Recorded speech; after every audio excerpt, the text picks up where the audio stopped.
kids, we're back with joke time. Why did the teacher jump into the pool? She wanted to test the water. Get it? Test the water. Let's go back to 757 Sports Talk with Matt Hatfield and the testy Coach Ed Young. And we welcome you to 757 Sports Talk, powered by Kova Sports TV, with the Coach Ed Young. Testy sometimes, more times than not. I am Matthew Hatfield. We've got a jam-packed program for all of you today on the show. Glad you're with us. And nobody cares about that pinstripe. Nobody cares. We're gonna spend half the show today talking about pinochle and the latest with soccer. You good with that? Good with that, Coach? And the Yankees 1-0 win over Nobody the Phillies. cares. Diamondbacks won 2 last night. Diamondbacks. What a boring game. Paul Goldschmidt, the ex-D-back, hit a home run. Out of last place? Are they out of last place yet? No, they're actually, I believe, 10-2 the last 12, which is a better record than the Bronx Bombers had the last 12. So that should get them probably the 4th pick in the draft next year. That means they'll move up from last to, but 4th place. Okay. I'm rooting for them. You know, you live in a you world don't root where for the Yankees. I do root for the D-backs to do well.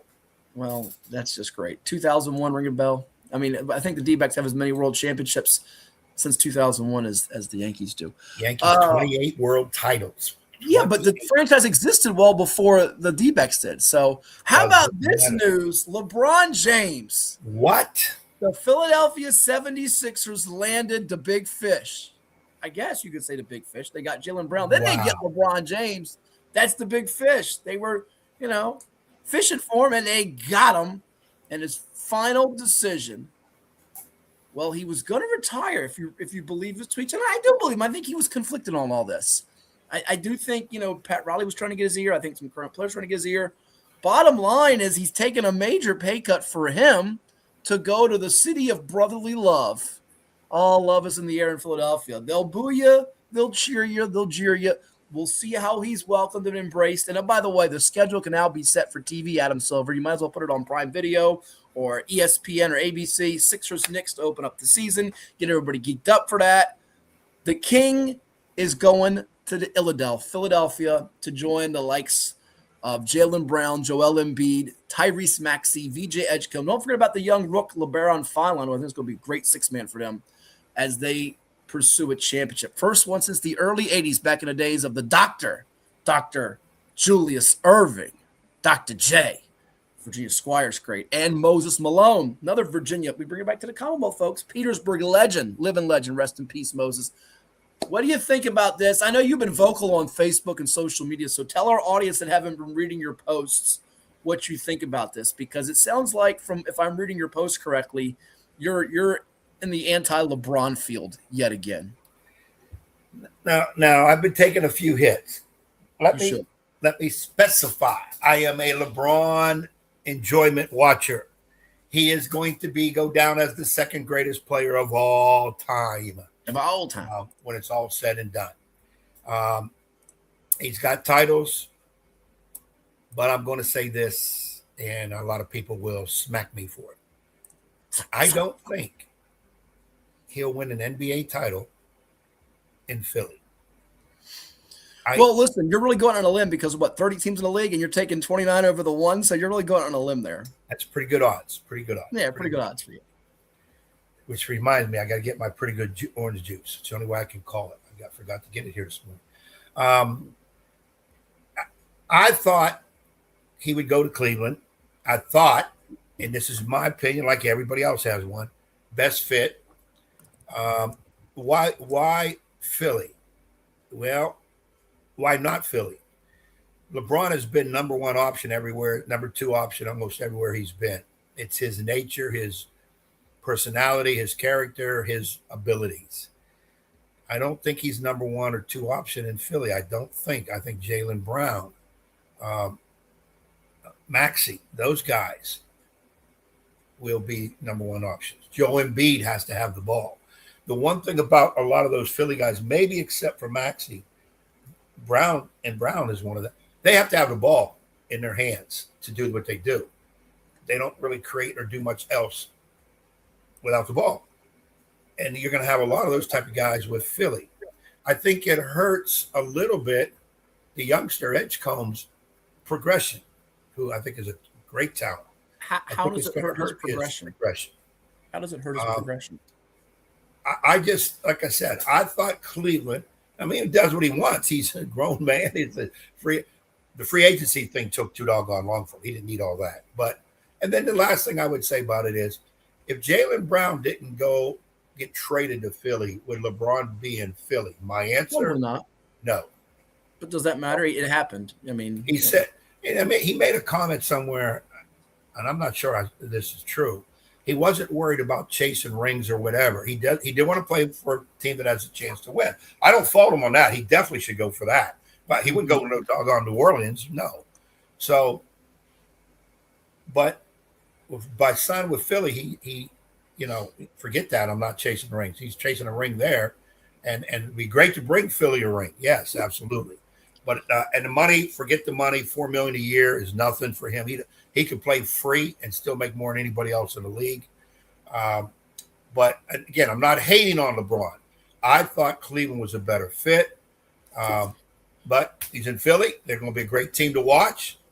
I've been a Philly fan in the past. I could move him up to number 2 on the list. But let's see what happens. He's 41 years of age. I think he's earned the right to do what he wants at this point. I'm not the biggest of LeBron fans, but I'm not a hater either. And you say the fourth option thing. I don't think that matters to him. Listen, he's 41. Like I said, he shouldn't be the first or second option on this team. Edgecombe will get the shots. If you watch the NBA game now, they got 4 guys averaging, over 20 a game. He'll get plenty of shots. He's only going to be in, his second, third year in the league. Philon's a young kid. He's the guy that's going to probably get less shots. And Embiid, do you think Edgecombe will average more points per game next year than he did this past year? I don't think that. I think you're paying attention to the score. I think LeBron will average less, but I think he'll be the primary facilitator late in games so that Maxey can play off the ball. He'll play the 4 mostly, and I think they'll win more games assuming they're healthy, which is a big if. Nobody can predict health and injuries. Joel Embiid's only played 50-something games, 57 games, I guess, last 2 years combined. He could break down, and I actually think people. And by the way, some of those clowns on ESPN, I'll just say it. To say he has the most pressure. The guy's won, 4 championships with 3 different teams. He's one of only 4 guys to do that, Ed. That list consisting of Robert Horry and Danny Green and LeBron and John Sally. It's a pretty exclusive list. He'd be the first guy to win 5 with 4 teams if he pulls this off. Pressure's on Joel Embiid, number 1, with a bullet. And then the pressure's on Nick Nurse, number 2, to coach to make this mix. I think he's a very good coach, by the way. I'm the coach critiquer. You're the guy that defends every coach, good, bad, or indifferent.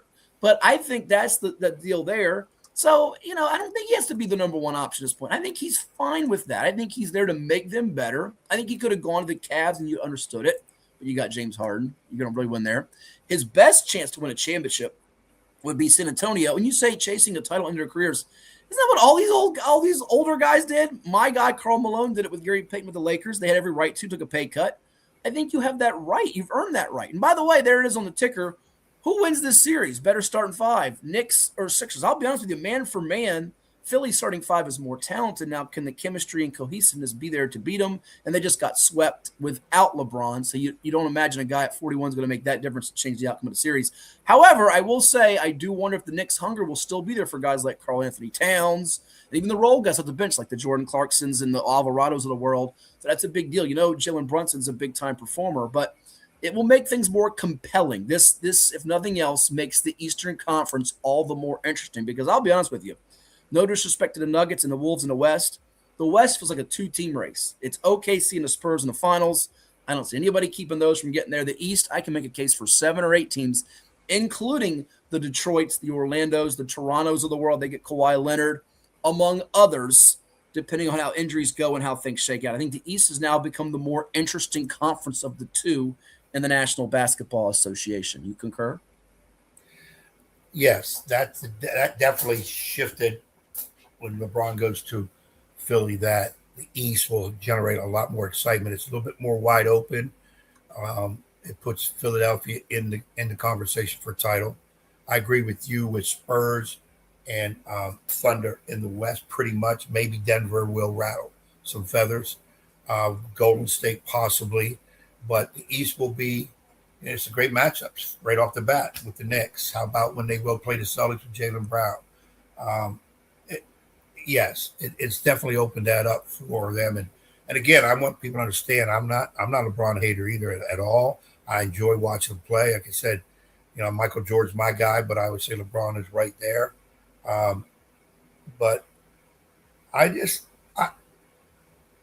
don't feel they'll win a championship his first year, and he signed a 2-year deal.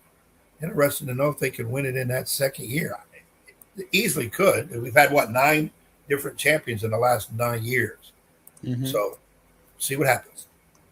We shall see what happens indeed. We say good morning to all the folks up there. You're welcome to interact with us. Chime in on Cova Sports TV. Like, share, and subscribe. We're on IG, Facebook, the X, the Twitter, the YouTube page. We're asking, will LeBron and the Sixers win the NBA title in 2027? Let us know on Cova Sports TV. We got a lot of high school football, a little bit of college hoops sprinkled in today, all kinds of things for all of you out there. And by the way, if you're wondering, Edward, as his phone's going off, I don't know what that is in the background. He's got all kinds of things in the background.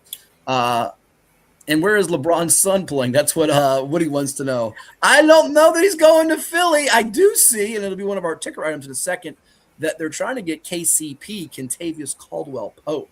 But Philly now has been installed as the 4th biggest favorite on the odds board. It's Oklahoma City and the Spurs leading it at plus 260, the Knicks at plus 900, the Sixers at plus 1,000, the Celtics at plus 1,400, and the Raptors at plus 2,000. That's got to be with the assumption that Kawhi does indeed.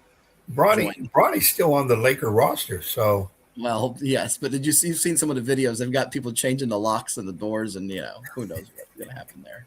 Who knows what's going to happen? He's not going to Philly. I can almost. No. I got to believe 100% he's not going to be traded. I have a feeling he might not be playing for any NBA team. He could be in the G League, which is, it's quite all right. It's quite all right. I mean, you nowadays, we talked about this before, when you do a list, any type of list or anything, you're discrediting or hating on somebody. If you don't say that LeBron's the greatest of all time, how dare you?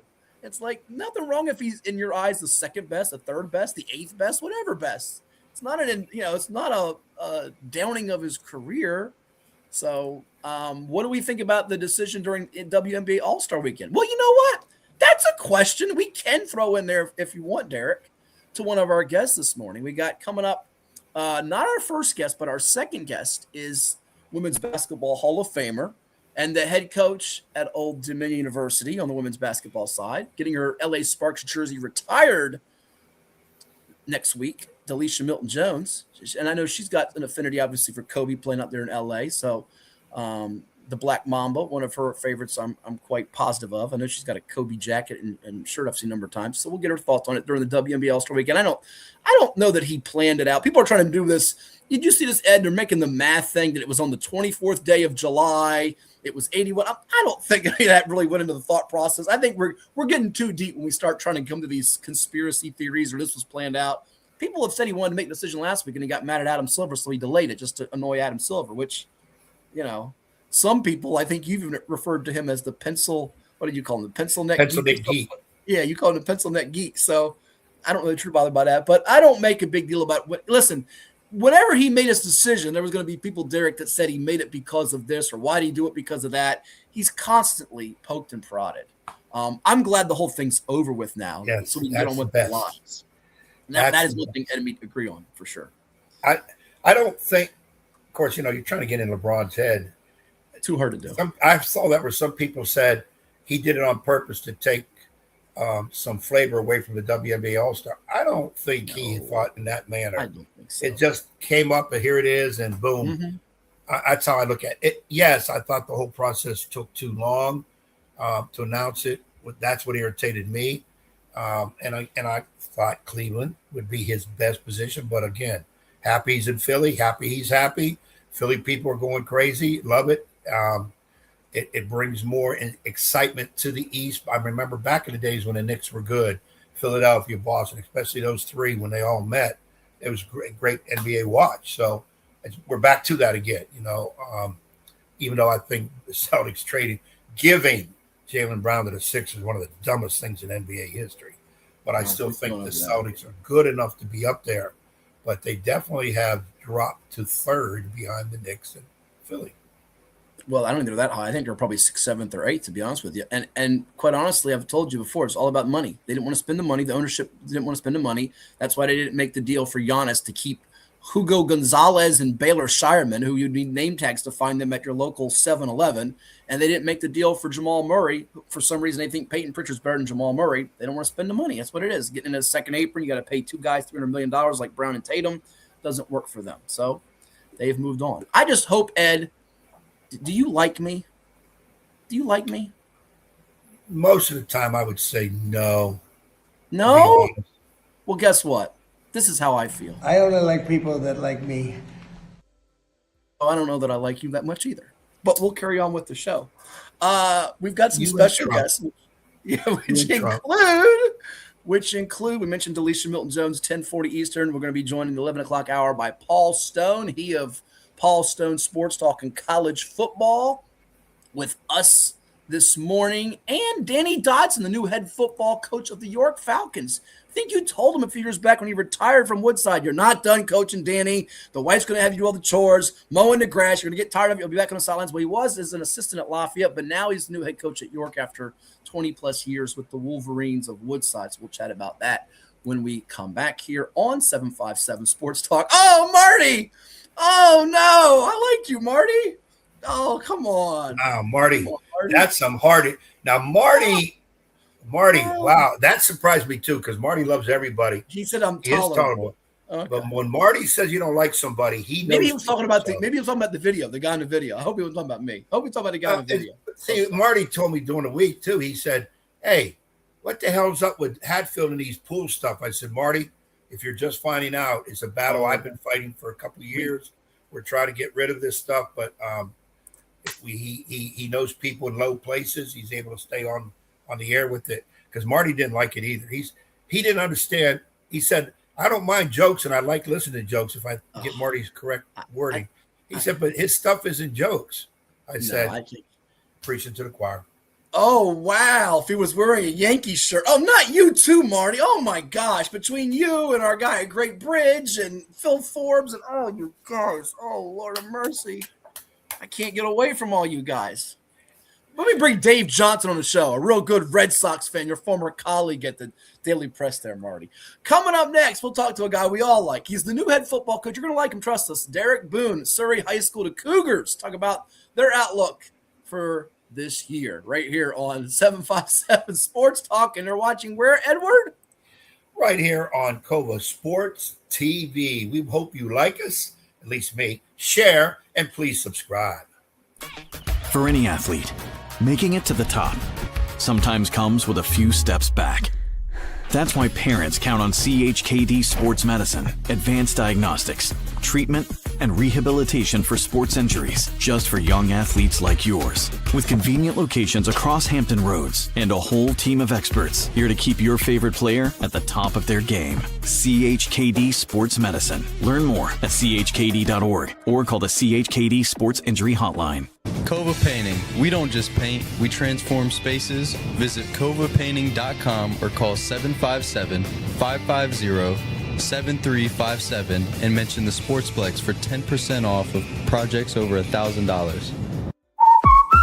What's up at DQ? Oh, just the best deal ever! The $7 Bacon Cheeseburger Meal Deal. Bacon cheeseburger for a limited time, plus fries, drink, and a sundae.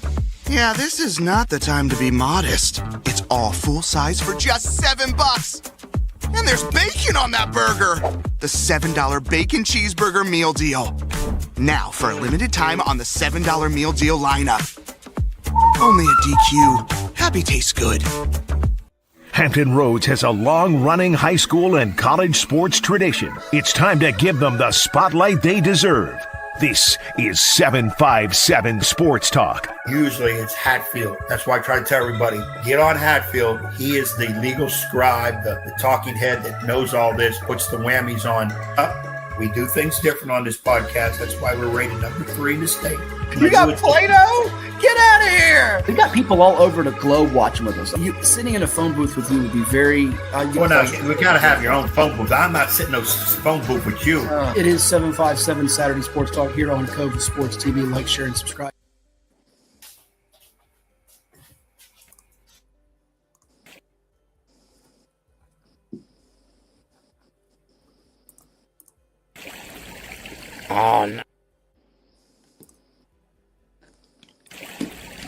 Oh, nothing like some burgers and dogs on the grill and having them with some French fries. Did you know that the first French fries were not cooked in France? They were cooked in Greece. 757 Saturday Sports Talk with Matt Hatfield and Coach Ed Young. Welcome back to 757 Sports Talk. Like, share, and subscribe with the Coach Ed Young. I am Matthew Hatfield. We have a special guest with us. Eddie is the new head football coach, year number 1 of the Surry Cougars. Class 1 program out there in the Tri-Rivers District. We say hello and congratulations on his first year at the helm to Derek Boone. Coach, it's almost that time of year for the football season. How's life treating you? Yes, sir. Appreciate it, man. Everything's great. Before we get started, I'd like to say, if Coach Ed, if I could have got to talk to you this way, man, I'd have been hit Matt Hatfield up to have this conversation. I've been waiting to talk to Coach Ed for a minute about some other things, but man, it's good to finally have some form of opportunity to talk. Man, Coach. You know, Derek. First of all, welcome on and congrats too. Matt don't know you and I have been playing phone tag, kind of tag for about 5 months. Yes, sir. And what's the crazy thing is it's about basketball, right? Derek is football, so. And I kind of backed off as we got closer to what's going on now because I know you are coaching, you're very busy with Surry, but we still got to get a conversation about some basketball stuff going on in Alawite County. Yes, that's sir. where all that's coming from. So we would be able to do that, but obviously right now we got to get you straight, Absolutely. Get you ready, get you moving with the Surry Cougars, and then we'll take care of the hoop stuff soon enough. Absolutely. Yeah, I just want to throw that in there. Again, thanks for the opportunity, guys. Well, Derek, don't feel bad. I tried calling his phone, and the last time I called, it said, "We're sorry, this number's been changed, disconnected, or no longer in service." So I think he's blocked me. I don't know. I'm not sure what the deal is. So, but let's introduce you to the audience out there and provide the background, how you ended up at Surry. Take us through your high school days, how you got into coaching, and leading us up to this 2026 edition, which we'll get into with you. Absolutely. I played at Smithfield High School, graduated in 2004. I've been the president of Smithfield Practice Youth Sports out there for a while. Coach Newhall, while I was out there doing that, the youth football pulled me in on the staff probably about 2019 before he left. And Devondre Bazemore came on, and I was JV head coach under him until he left. And then now, of course, Coach Parker, who's there now, who has taught me a lot within the last 4 years, going through his tutelage, as well having the opportunity to coach with Kermit Buggs. So I've been coaching Smithfield High School varsity football for a good amount of 7 years now for that. And then now the Surry job come up. My son just graduated from Smithfield High School. So I love the community of Smithfield, but it was an opportunity that I thought I deserved to have as a head coach position for the Surry Cougars, which is a rival to us. And but I was excited to apply, and I'm excited to have gotten that job early part of this year, and to work under Coach Johns, whom I know as a close friend of mine, also an alumni for Surry High School, state championship team, being on that team. So it just started from getting my opportunity under Coach Newhall and continuing to learn from Coach Bazemore to Coach Parker, and now having my own opportunity here at Surry High School. You mentioned the state championship team there, Coach, and you've seen other sports here at Surry flourish recently. Boys basketball made a run, girls basketball make a run. How much was that part of the lure to Surry, knowing that it's capable there and you want to be one of the guys that helps put this football program back on the map because it's been there before?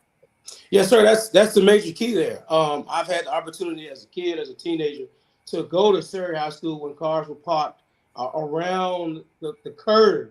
And we're walking out there just to watch them play, and also to play against that teams that were actually in contention back then. And that was a major part to come back. Some of these kids I've had the privilege to coach and see in our youth program in Smithfield. Some of these kids I just seen from social media following and discussing a few things. So I seen some talent there. I see an opportunity there. I see rich culture there.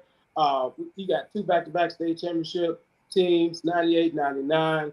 I mean, the rich history and the culture in that county was too hard to try to pass up. And the ability to fall in line with a great community like Surry County was something special. And I'm truly looking forward to bringing that culture back and filling those stands up and having those cars fill those roads around and shutting that neighborhood down on Friday nights so we can come out there and show them what it's like to be Surry Cougar and have that Cougar Pride show.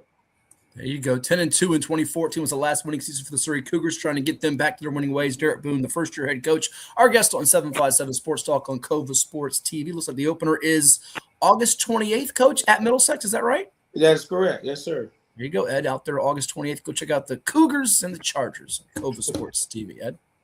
Well, Derek, when I think of Surry Cougars, when I first came to Virginia years ago as the head basketball coach at Old Suffolk High School, no longer in existence, Surry County had some of the greatest athletes you could see, especially for a small school. And not only just on the basketball court, but also on the football field. Well known for that. And I think as the years have progressed, what has happened, which is normal with high school sports, kids go all over the place now. They just leave. Oh, yeah. And a lot of times this small single-A school, which Surry is, gets beat down by people saying, oh, you can't go get a college scholarship by going there. You need to go to the big school. You need to do this. You need to do that. And I think that's hit Surry a little bit over the years because they do have a tight-knit community, very, very traditional community where, you know, dads and uncles and grandfathers have played and committed for that. And I think you alluded to it. It's something that you want to bring back to that. But have you noticed that in your trend being at Smithfield, that maybe that is what has happened at Surry over the last few years? Oh, absolutely. A lot of that's happened. A lot of people that used to play there moved away. You know, the prestigious part of it is a lot of those individuals back in the day went to college and played. I mean, like Shania Newby at UVA, Romero Gibbs, Elizabeth City, Breon Pierce went.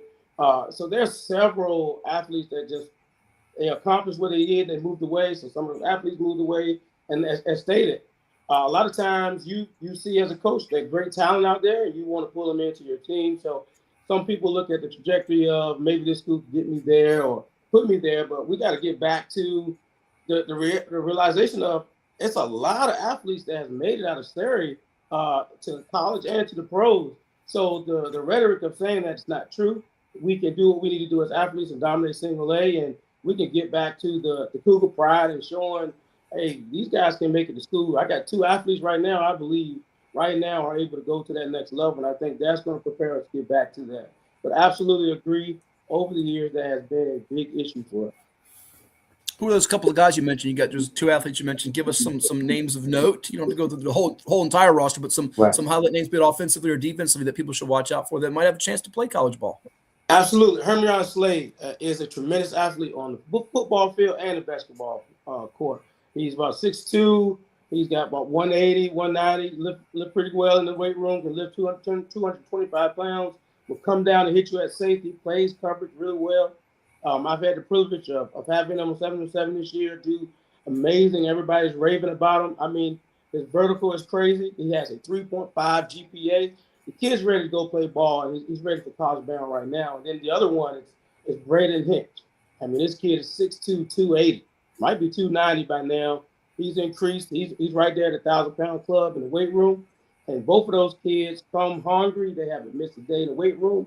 They are leaders and captains for our football team. I mean, they have the measurables. They have the it factor and the mentality to carry us a long way this season. Chatting with Derek Boone, head football coach, and year number 1 at the helm of the Surry Cougars. Our guest here on 757 Sports Talk. It's Cova Sports TV, Ed. Now, Derek, you get position, always interested in finding out what coaches' mindsets are. When you were named, okay, we're giving you the job at Surry County, what were maybe a couple of things right off the bat in your mindset that you said, okay, I got to do this now as the head coach at Surry, whether, I don't know, staff or philosophy or I got to go cut the grass. You know, I mean, sometimes in a smaller school, high school period, as head coaches, we got to do a million things.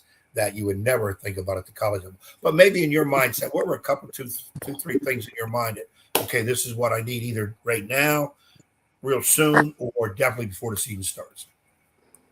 First thing was I need to establish myself in the community and with the student athletes. I needed to build relationships. I needed some in that community know me from the youth days of recreation basketball, coaching through a lot of things. But I needed to establish Derek Boone, head coach of Surry County, and establish Derek Boone, the community activist within that community, to bring them in. The next part was, all right, so how do I establish what I want to do going forward as a coach with the kids to build that chemistry and let them know, hey, this culture that we're going to go back to and what we're trying to build, what direction do I need to go in? And find something that the kids could relate to, that we could build to, and that we can understand moving forward, giving these kids opportunities they hadn't had in a few years. And the third thing was that I thought would be able to continue help me and build this program where it needed to be. So it was establishing myself in the community for what I was, establishing a culture that the kids can follow, and building the coaching staff that could take us to the next level. Awesome. And as you look at, Coach, the vision of what you want to build there, sorry, Coach sort of touched on with you those challenges at Class 1, the school, the numbers aren't what they are for the Class 6s, the Class 5s, the Class 4s of the world. And there are some in neighboring areas when you look at schools that are the Smithfields, the Lakelands, the Kings Forks, the Nance Rivers that aren't too far off from where you guys are located. But what are some of the things identity-wise and not so much even the personnel, but formation-wise that you kind of want to implement offensively, defensively, be it similar or different? Do you look at some things that have been done recently, good or bad, and you want to take some of that, or do you want to go with something brand new to give them that fresh taste and feel? Yeah, we're coming in with a new system. Last year, they probably got under center a little more, ran a little more tight end, double tight. We're going to be a little more spread. We're going to be in the gun. We will go under center some, but we're going to come with a new formation, new scheme. We run a basic wing T principle, shotgun spread style offense, and we're going to implement misdirection, using our speed. First, offense and defensively, we want to strike first, strike fast, and strike often.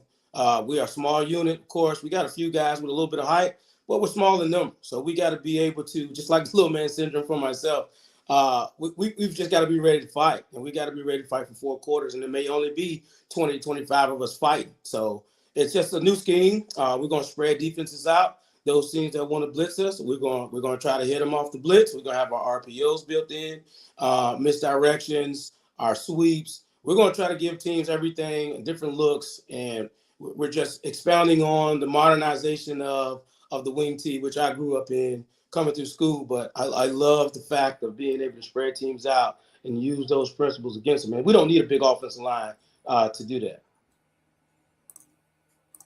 Coach, you didn't say the little man syndrome, did you? You didn't say that. I say Ed's got the old man, grumpy old man syndrome is what I call it. And he has that, especially when his dog starts barking in the middle of the show. He has to go chase the dog. I mean, this is what I deal with every Saturday.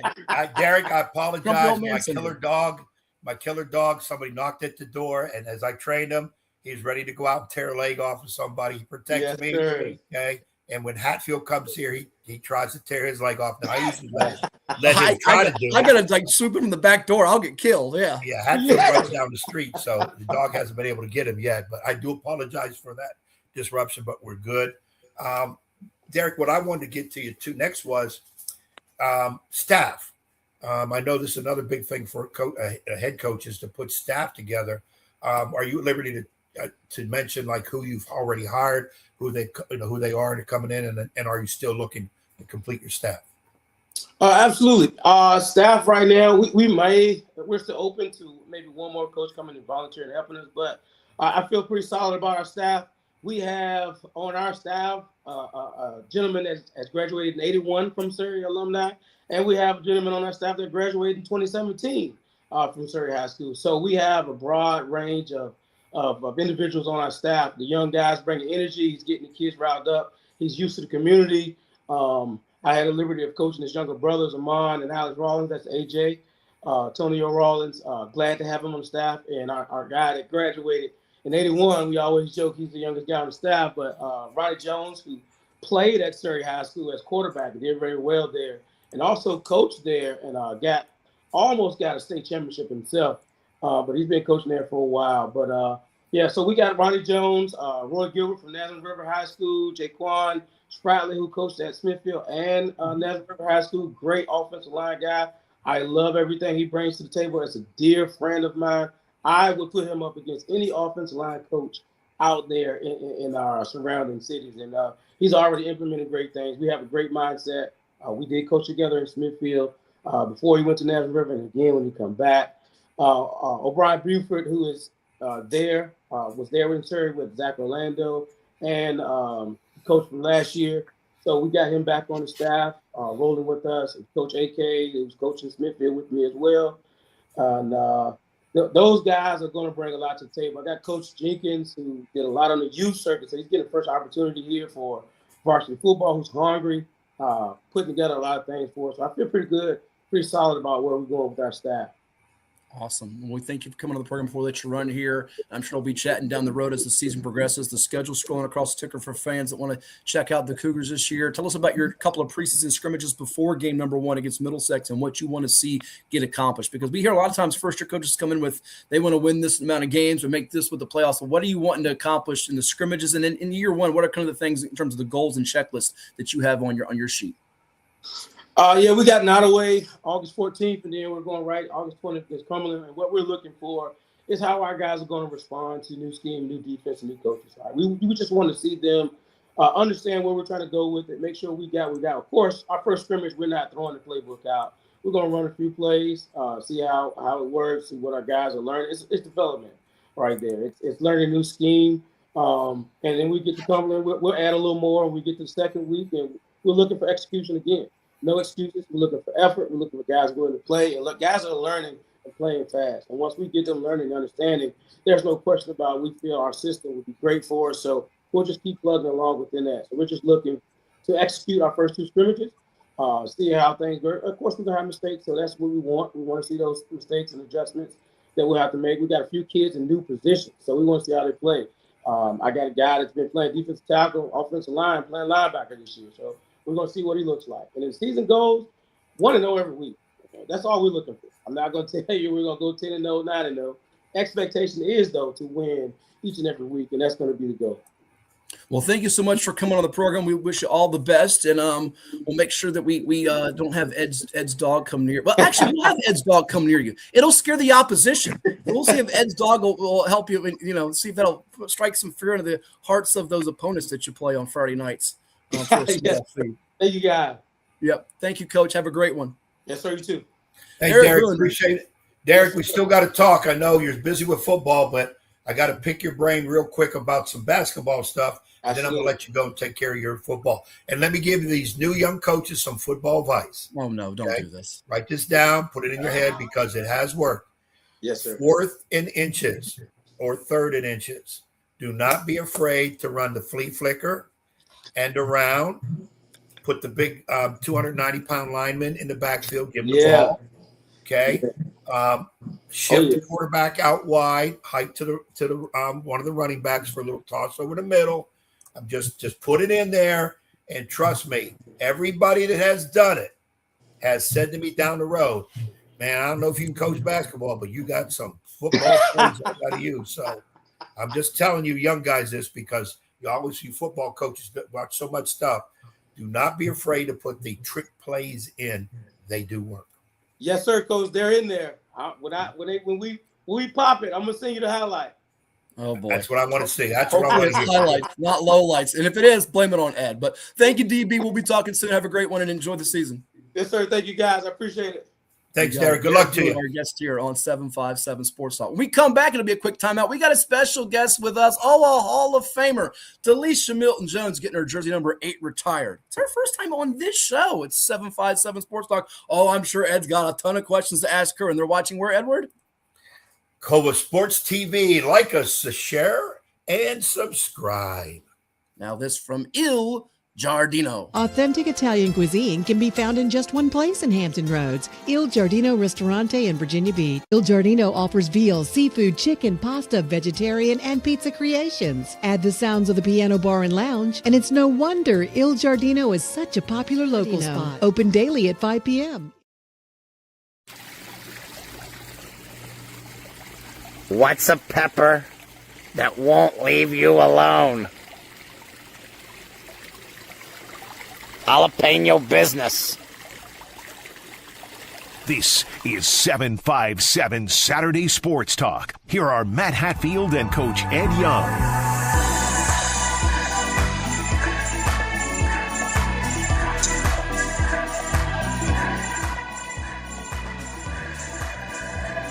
And we welcome you back to 757 Sports Talk. Like, share, and subscribe with us now. Ed is a special guest, a Hall of Famer who is getting her jersey retired with the Los Angeles Sparks, coming up next week on Tuesday night as they take on the New York Liberty. She's the Women's Basketball Hall of Fame, 3-time All-Star, 2-time WNBA champion. The accolades, there's so many of them. We say hello and congratulations to DeLisha Milton-Jones. Coach, thanks for coming on the program. How's life treating you this summer? Coach, can you hear us? Oh. Are you guys talking to me? I can't hear y'all. Can you hear us? You can't hear us right now? Uh-oh, she's having some audio difficulties. Let's see if she can. Can you hear us at all? All right, she's having some difficulties with the audio for some reason. I can't hear you. You can't hear us. Uh-oh. That's not good. We'll see if we can get that troubleshoot. See if she can.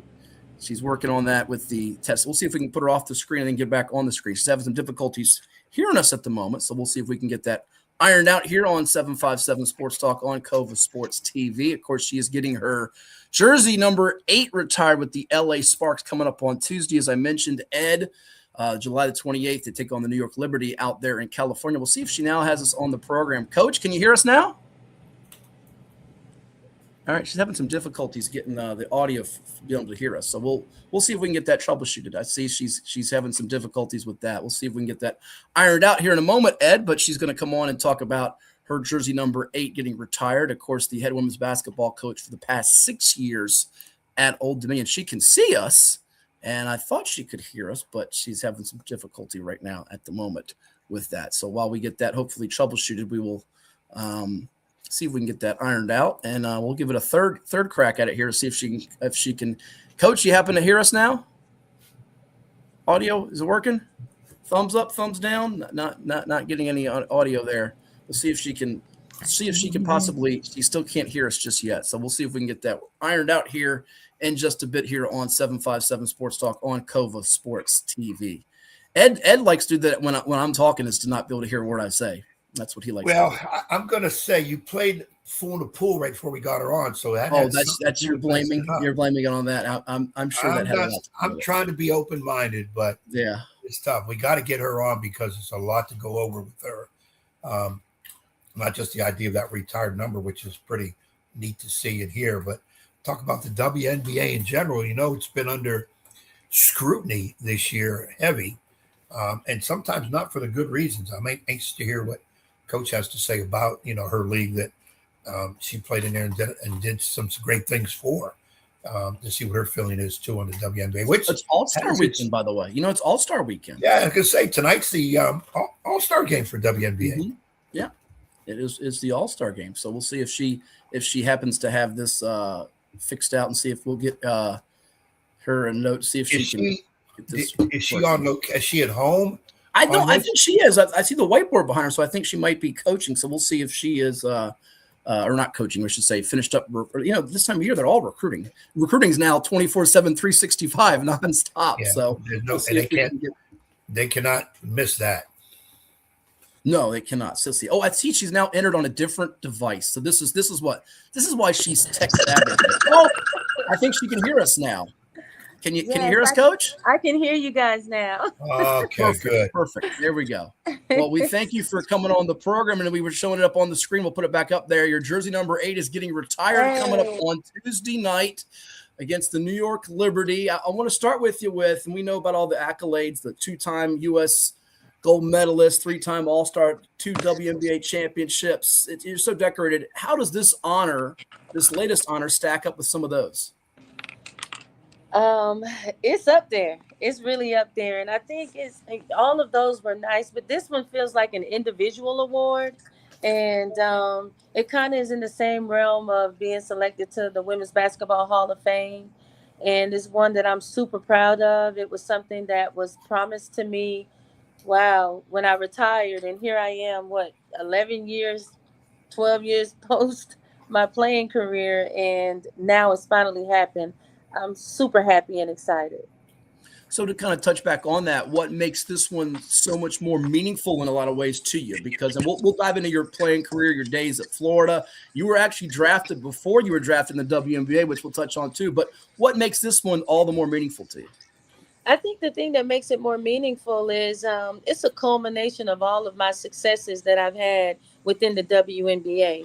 And while you may have been snubbed on an all-star team here and there within a 17-year career, or being defensive player of the year, the fact that the franchise recognizes my contributions and the fans loved my body of work, that they want to adorn me with this level of recognition, it really speaks to my soul, and it speaks to the type of work that I put on display night in and night out for the Sparks franchise.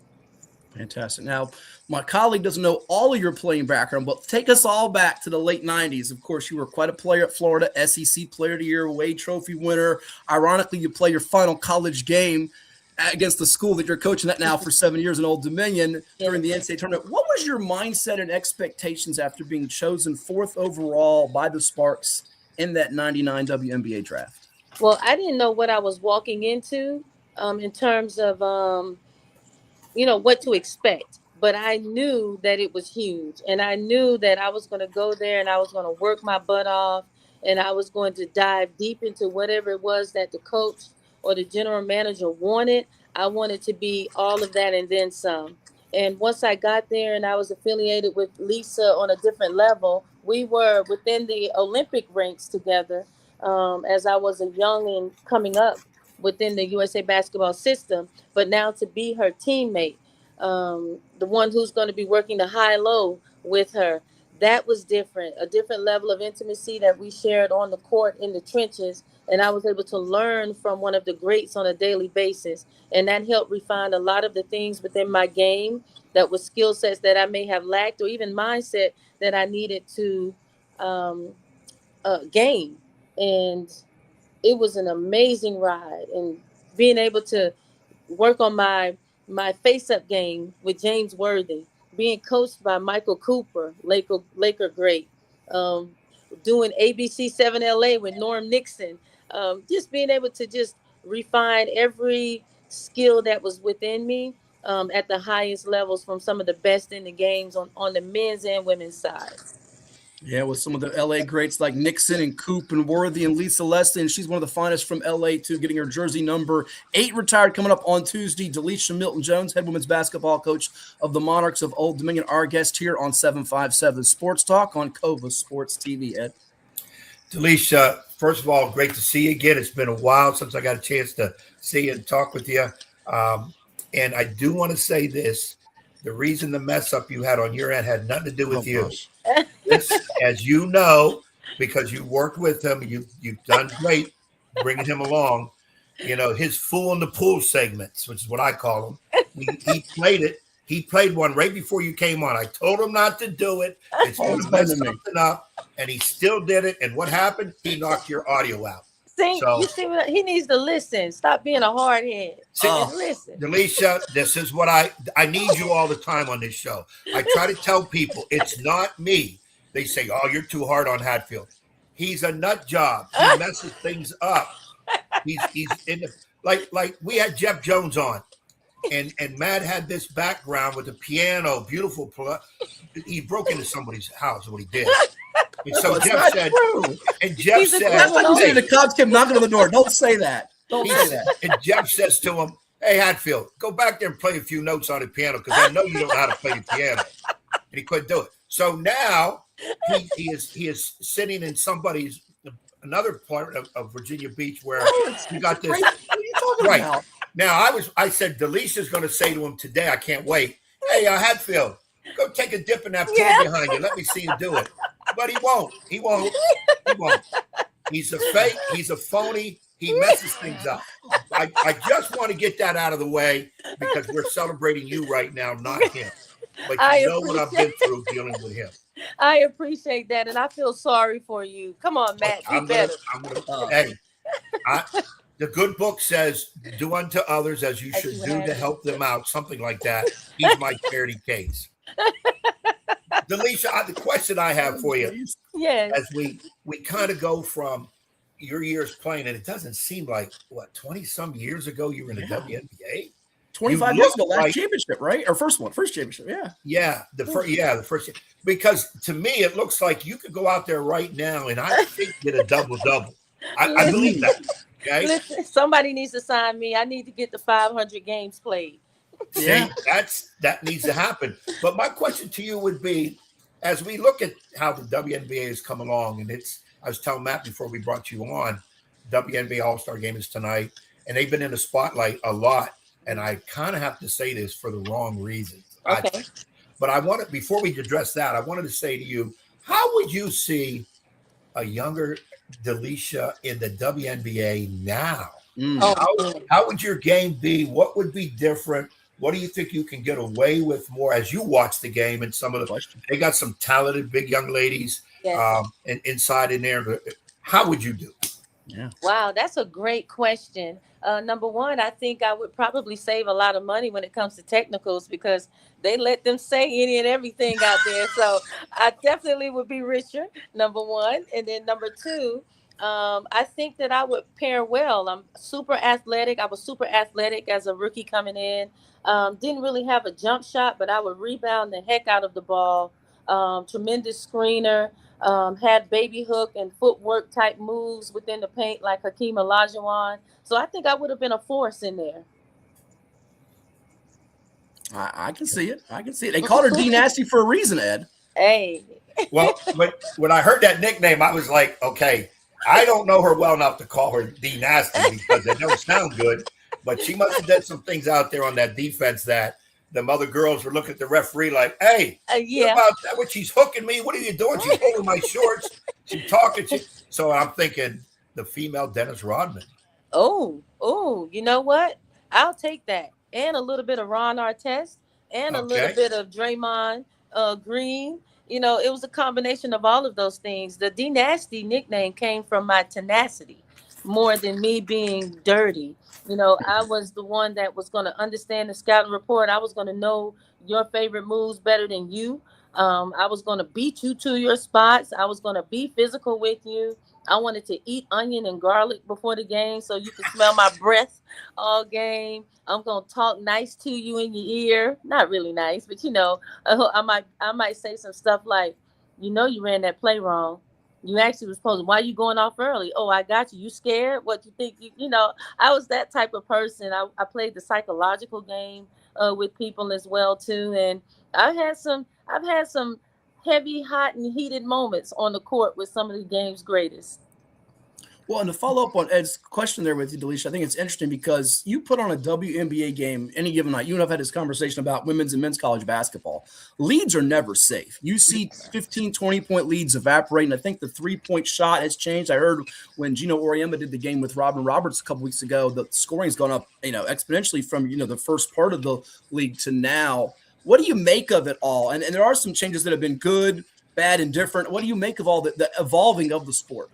I love it. I love where we see the trajectory of everything going. It's going up. And we were, with the pioneers within this game, we wanted it to be where it's at. We wanted it to be able to have staying power. We wanted fans to understand that it's a beautiful brand of basketball that we play below the rim. And we can occasionally play above the rim by, dunking the ball, this, that, and the other. But we look at it all as if it's just 2 points. We want to get the job done.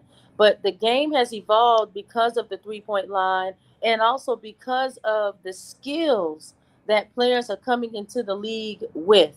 While they may be young, they're skilled up. And every rep that they get in practice and every rep that they get within the game, it's allowing them to hone in on skills that they can present in critical moments to allow a 19-point lead to become a thing of the past, and they can get back in a game and win.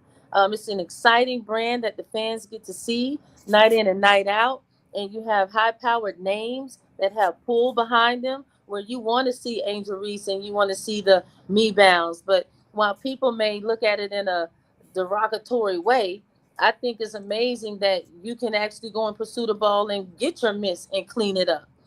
When you see Caitlin Clark, whether she's out there flopping like a fish out of water or whether she's out there shooting NBA range threes, and you can just see the craftiness and the skills that she has at a young age. I love it all. I'm here for it.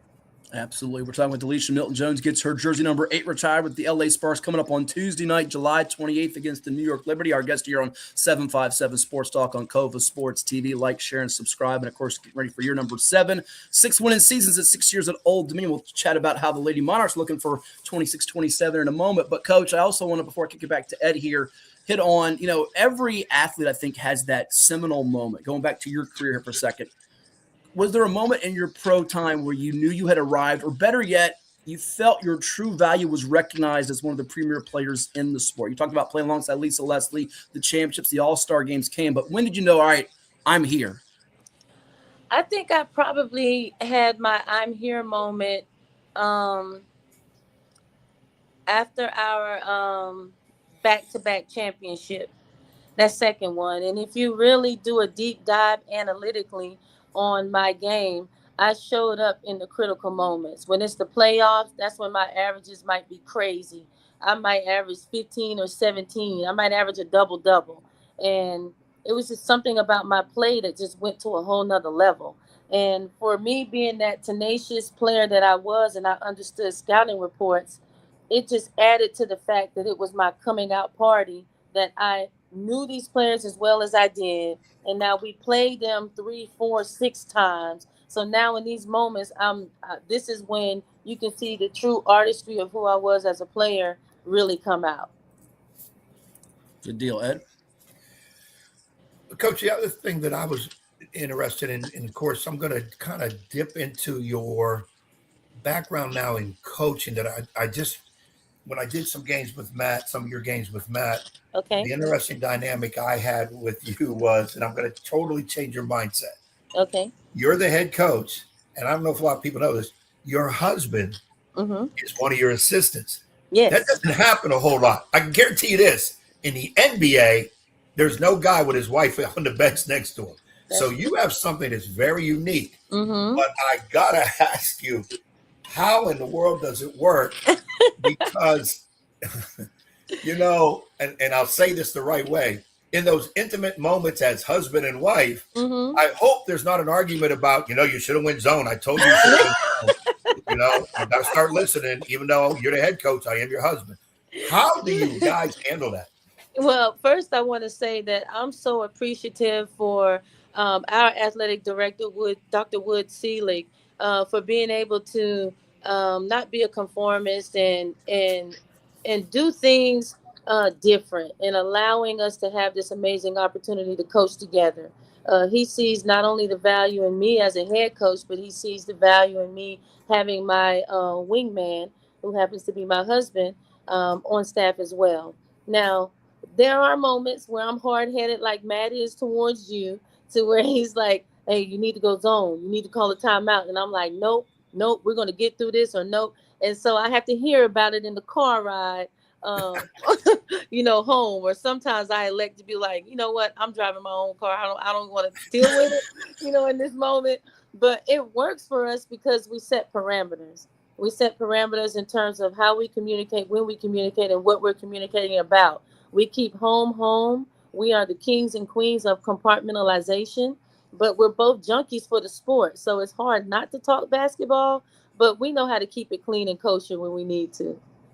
And that is really cool to hear, because, the one thing that the trump card you have over him as a wife is, first of all, I'm your wife. I don't have to listen to you anyway. most wives don't listen to their husband anyways.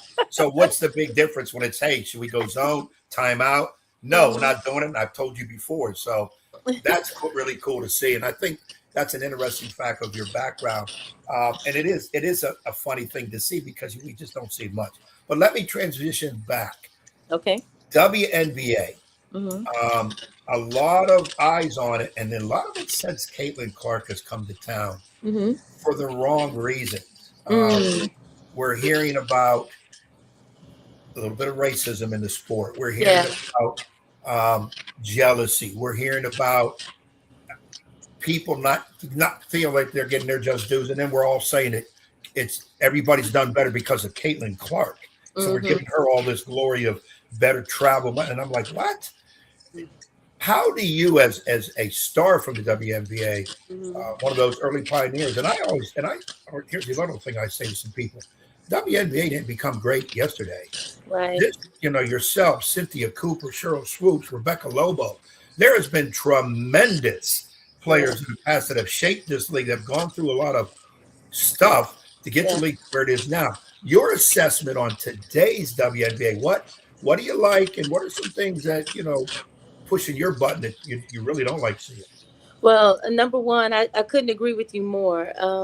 Caitlin Clark brings a level of attention because she's a talented player, and she's a generational type player, but she isn't what makes the WNBA, and the league will be here 20 plus years after her. The league was here 20 plus years before her. And this has all been in the making. And it just so happens that she was born in the right moment and the right time for her to be the right person that has that right type of skill set to be able to be polarized the way that she is. I think it also stems from the NCAA tournament. When you have Clash of the Titans, when it's Iowa and LSU in the finals, and Angel gets the best of her in that moment. And then you see the infamous shot where Angel's doing this and ring me to Caitlin.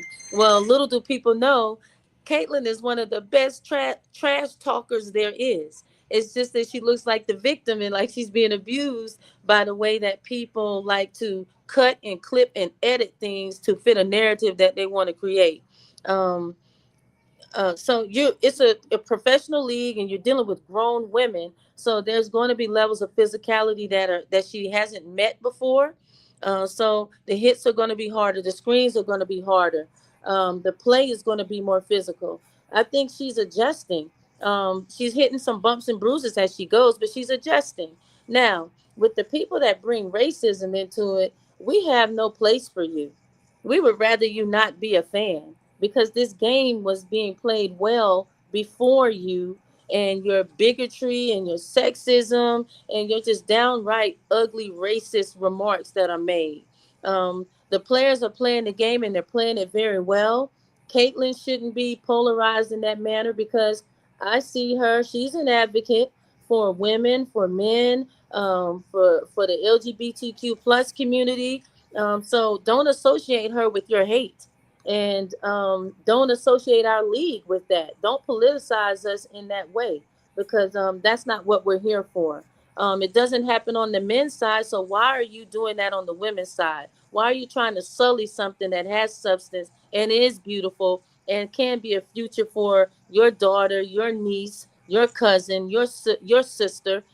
Help support it. And usually people hate things, or you have that level of resistance towards things that are doing something good. The WNBA has been doing something good, and it's been changing women's lives and perspectives and their respect that they have in the world as women and in the world as an athlete. So those type of individuals just need to keep it moving, or D Nasty has to show up. There you go. Well, before we let you run here, a couple more. I want to also touch on, I think you said that beautifully, Coach. It is cool to see these games now on Saturday night prime time on CBS, or seeing games on ABC, ESPN, and big windows, whether it's, Asia Wilson or Caitlin Clark or Angel Reese or whoever it is, to get the limelight of the league. This is great to see. And I'm curious, you now, as one of these ambassadors, you're now coaching college basketball. You were a WNBA All-Star and champion, and you're a role model, whether you like it or not. What are the things that you say that want to be the next player in the league, or want to coach one day? What's your message to young girls out there and people that want to get to that potential spot that you're in? Dreams are real and they do come true. And when you're watching TV, don't just watch it and be like, oh, that's cool. Watch it and understand that it started with someone's dream, and they were bold enough to put it on paper and bring it to life. And now it's creating opportunity for them and many, many more within their legacy. And I would say, while you're dreaming, also have patience with yourself as you're going through the process. You're never going to get it right on the first attempt or even the 100th attempt, but you just keep pushing and showing yourself grace as you fail forward. And I want the players in the league nowadays to understand that while you are here and you're reaping the benefits of the work of someone that came before you, you still have a charge to keep. And the onus is upon them to leave it better than they found it. It's about elevating and leveling up. And if we want this league to be here for another 50 years, then it's going to be about the work that they are doing and how they're carrying the torch from where we last placed it.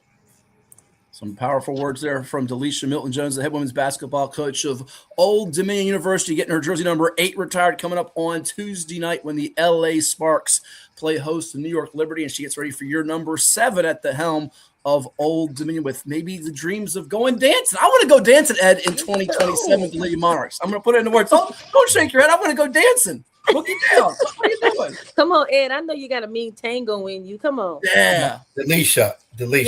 Yes. Let me say this to you. Okay. I can dance for a white dude. Trust me. Okay. I can dance. And I can have some people vouch for me. And because I stay in my lane. Two-step works. Okay. Two-step. Okay. All right. This joker gets on the dance floor. I'm telling you right now. What? You'll lose all credibility. They will take back most of your awards you have got. You'll have to hand back the jersey. I'm telling you. I've seen him try to, what he calls, hey, I got the vibe. NCAA tournament dancing, you dope. What are you talking about? And DeLisha, I said to him with a straight face one time, don't do that move no more. Don't do that no more. Yeah, don't do that. So that right there tells you how you would look at it. You'd be like, Matt, sit down. Matt, what type of gyrating are you doing over there? I'm talking about the team winning that game to win the Summit, and we go dancing. That's what I'm talking about. Okay. Well, if that's the case, then tell your story through dance. Then tell there you go. See, she's good with it, Ed. That part would be great. That part would get you to the NCAA tournament, get deep into there, win that doggone thing. All that's good. Yes. But if this knucklehead jumps on the floor and starts doing whatever, I'm telling you, somebody's going to say, DeLisha, can I see you over here a moment, please? That's what's going to happen. So I'm just warning you. DeLisha, my last two things for you, my dear. My last two things. Okay. You're getting the jersey retired. Do you have your WNBA jersey that you get to keep? You have one? I do, actually. When I went for the 30th anniversary of the inauguration of the league, they actually gave me a jersey. So I'm in the process of getting that framed. Okay. And I'm with you. You said a few minutes ago that when you retired, it said they were going to retire your jersey. I would say to them, 11 years later, what happened? Did I score more points to get it retired or something? Listen, they had some changes managerially within the franchise, and so some things get lost in the shuffle. And it would have happened last summer, but Candace Parker had a book coming out that they wanted to release and have her jersey retirement at the same time. So that's why she kind of inched me out in terms of order and process. But it's okay. Better late than never. And the other thing is, Lisa, and I asked Matt this too before. I hate to keep blaming him on stuff, but he messes up. How come you work with this young lady and we don't get her on enough to talk about the upcoming season? So I'm telling you, as co-owner of the show, We will have you on later to talk about your girls, Okay. the other members of your staff, your husband. I would love it. And talk about, and I also want to ask you too, because it would take another 2 hours and we got other people, how the transfer portal NIL affects you and the women's side of it. We talk about men's so much, but I would like to get from you. My last thing with you is, and I hate to do it, but I got to. What is I'm working that game, your game with Matt. He all of a sudden says to me during a break, hey, man, I got some candy for you if you want it. I'm thinking, oh, okay, I can use a Almond Joy, whatever.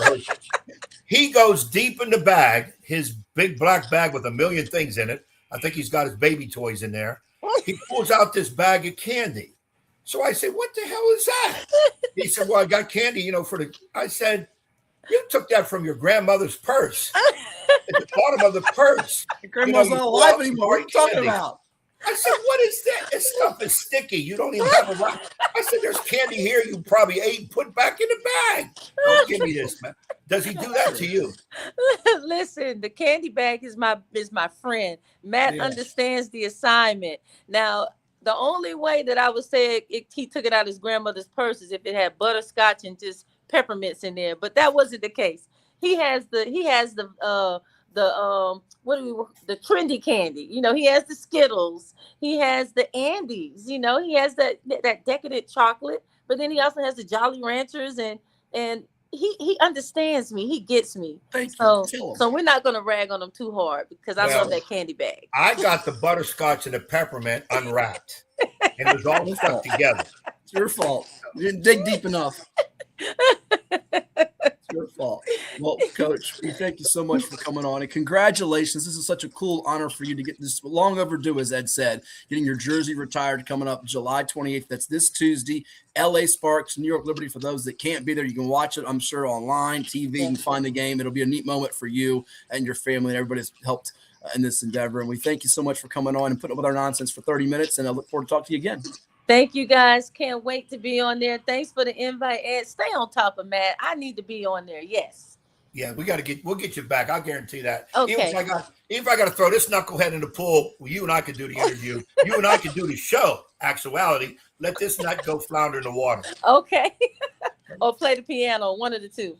Right. There you go. Hey, congrats to you, DeLisha. Well deserved. Thank you. Keep getting those accolades. Keep getting those wins. We'll see you soon. Thank you so much. Bye, guys. DeLisha Milton-Jones, the Hall of Famer and the head coach at Old Dominion, our guest here on 757 Sports Talk. When we come back, another special guest. We just go from one guest to the next. Paul Stone of Paul Stone Sports Talk and some college football. It's almost that time of year. He's going to take us around the Commonwealth and beyond. I think he's joining us from the Lone Star State. It's on the way here on 757 Sports Talk.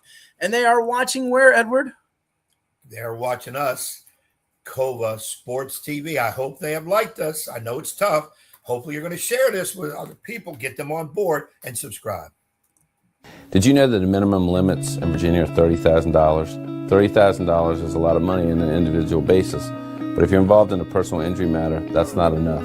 Here at Williams Lloyd's, we're happy to provide a consultation on the amount of coverage you have in your vehicle.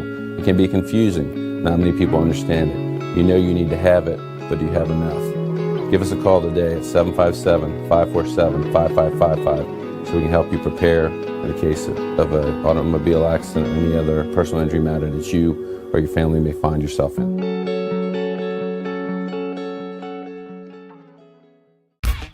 For any athlete, making it to the top sometimes comes with a few steps back. That's why there's CHKD Sports Medicine. Advanced diagnostics, treatment, and rehabilitation for sports injuries, just for young athletes like yours. What's up at DQ? Oh, just the best deal ever. The $7 bacon cheeseburger meal deal. Bacon cheeseburger, fries, drink, and a sundae. No time to be modest. It's all full size for just $7. Right now at DQ. Happy tastes good.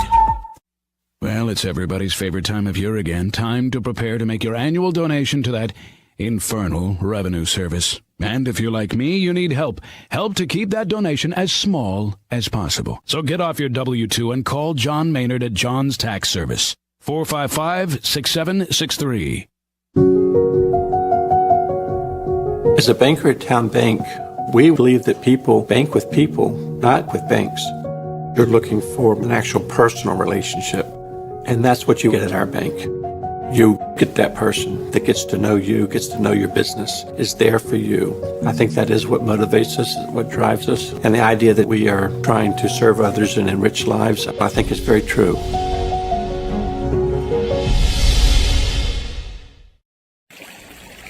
Oh, nothing like some burgers and dogs on the grill and having them with some French fries. Did you know that the first French fries were not cooked in France? They were cooked in Greece.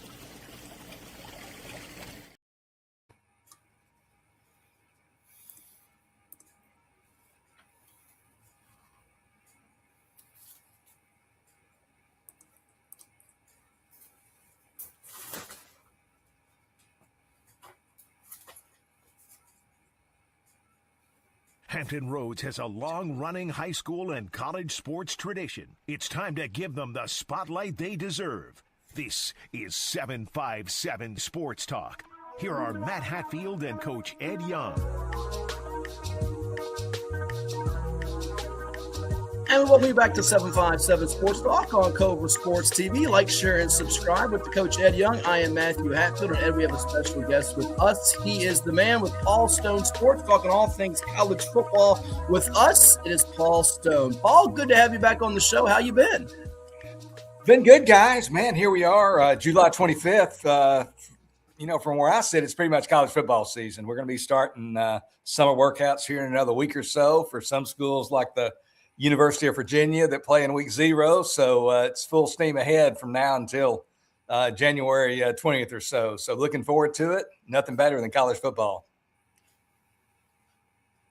Absolutely. And let's talk about some of the schools in the Commonwealth of Virginia, because there are a number of schools that I know you are going to dive in on with us here. And we'll start with the 2 ACC schools, Virginia, Virginia Tech. Virginia, much better season last year, getting to the ACC championship game. We know what Tony Elliott has done, pointing that program upward in the ACC. No, the ACC hasn't gotten the love that the SEC and Big Ten get naturally so. But we look at Virginia Tech, new times, trying to get that thing turned around under James Franklin, who was certainly doing good things a couple years ago at Penn State. Penn State gets booted out of Penn State. Now the Hokies have some excitement, and I think a schedule that's more favorable. Break down those two, and which one do you like more for this coming year, Hokies or Who's? Yeah, I'll start with Virginia Tech. Obviously there's a lot of optimism surrounding the program there in Blacksburg, as you alluded to, with the hiring of James Franklin. Also, as you guys, I'm sure, have reported or aware of, they've gotten 2 huge monetary gifts in recent months, $75 million, I think one donation, $20 million another, mostly earmarked for athletics. So they've got a nice infusion of money there. Franklin's bringing some guys with him from State College to Blacksburg, including his quarterback, Ethan Grunkemeyer, and several others. Got a guy that's already there in the program talking about some of their existing talent, defensive tackle Kamari Copeland, one of the very best defensive tackles in all of college football. I saw yesterday or this morning where he set a program record with a 510-pound bench press. So pretty impressive there. But do they have, my question is this year, I think the optimism really is stronger, maybe midterm and mid to long term. But you're looking at a program that, of course, you can turn things around quickly in college football these days, but you're looking at a Virginia Tech team that has had losing seasons, rather, in 5 of the last 6 seasons. The one season they did have a winning year, they were just 7-6. So I think, if they were to go 7-5 here, I think that would be a good start. You talked about the schedule. Their conference schedule is a tough one. The ACC schedule maker did James Franklin and the Hokies no favors. Got a really difficult road schedule. They go to California, Clemson, SMU, and Miami for the better teams in the conference. So very difficult there. 7-5 would be a nice start, in my opinion. Anything better than that would be gravy. Looking at Virginia, this is a Cavalier team coming off of an 11-win season. Played in the ACC championship game, lost that game to Duke 27-20. But they now face just the immense challenge of a pretty massive roster turnover. They lose a lot of people. They had an offense last year, first of all, that averaged 31 points and 418 yards. They lose most of the key, especially skill pieces from that offense. Chandler Morris, their quarterback, out of eligibility. They lose their running back, Jamari Taylor, who rushed for about 1,100 yards or over 1,000 yards anyway last year. Harrison Whaley was another guy who ran the ball effectively for the Hoos. And then their top 4 pass catchers from 1 year ago, guys with 43 catches or more, are also out the door. So a lot of productivity loss for Virginia. I think things are a little bit more stable on the defensive side of the ball. They have a linebacker, Cam Robinson, who is clearly one of the top defenders in the entire conference. Would be no surprise if he can stay healthy, if he was ACC Defensive Player of the Year in 2026. Just a great building block for that defense. They do play a friendlier schedule than Virginia Tech. Their schedule only ranked 68th by Phil Steele. That's one of the easiest schedules for any Power 4 team in the country this year. They do travel to SMU, which they'll be an underdog as it stands today in that game, but they avoid Miami, Clemson, and Louisville. I've got Virginia Tech, actually, their power rating a half point higher than Virginia. And talking to some other people, I've talked to some people who I really respect. They've got Virginia slightly ahead of Virginia Tech and some about even. So I think we've got 2 teams here. Things will change quickly as we start getting data and results. But going into the year, these teams seem to be on pretty even ground. Pretty good breakdown there from Paul Stone here with us, Ed. And I like hearing those names from our backyard, like Cam Robinson, got to stay healthy. He's from Essex High School in Tappahannock, had the injuries, but tremendous defender. And Kamari Copeland in our backyard from Kellam High School in Virginia Beach. But, Coach Young, we have some more schools from the Commonwealth we want to touch on with Paul beyond the Hokies and the Hoos, don't we? Yeah, Paul. First of all, glad to coming back on. Glad to see you and love listening to your stuff with college football. I'm going to reserve my squad here pretty soon. Get ready for it. You know it is Fighting Irish, Notre Dame. A little nervous. But we do be here in our backyard, really backyard, Old Dominion. And also let's put in with them JMU. They are rivals and we have tons of fan base. Some idea maybe if you have anything on Old Dominion and JMU. I'll tell you, Coach, this is no secret, but these group of 6 schools just face such a difficult challenge of basically constructing an entirely new roster from year to year. I mean, they just get their best players. They not only lose players, obviously, to the expiration of eligibility, but they lose their best and brightest to the Power 4 schools and schools with greater resources. And certainly James Madison and Old Dominion are in that category. CBS Sports did a good job of creating a graphic of all 138 teams at the FBS level in college football. What percentage of returning snaps do they return?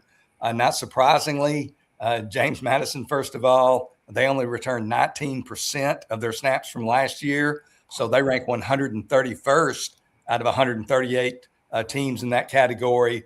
Old Dominion, they return 31% of their snaps, so they rank 100th out of 138. So both teams not returning a ton of their snaps from 1 year ago, very successful seasons.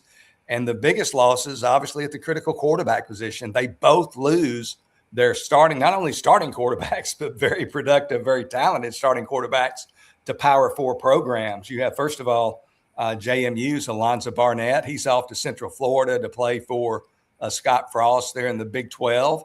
And then Old Dominion's dual threat guy, a guy rushed for over 1,000 yards last year, a veteran, Colton Joseph, off to the Big 10 to play for Wisconsin. So those are just huge losses. You can't replace those kind of players.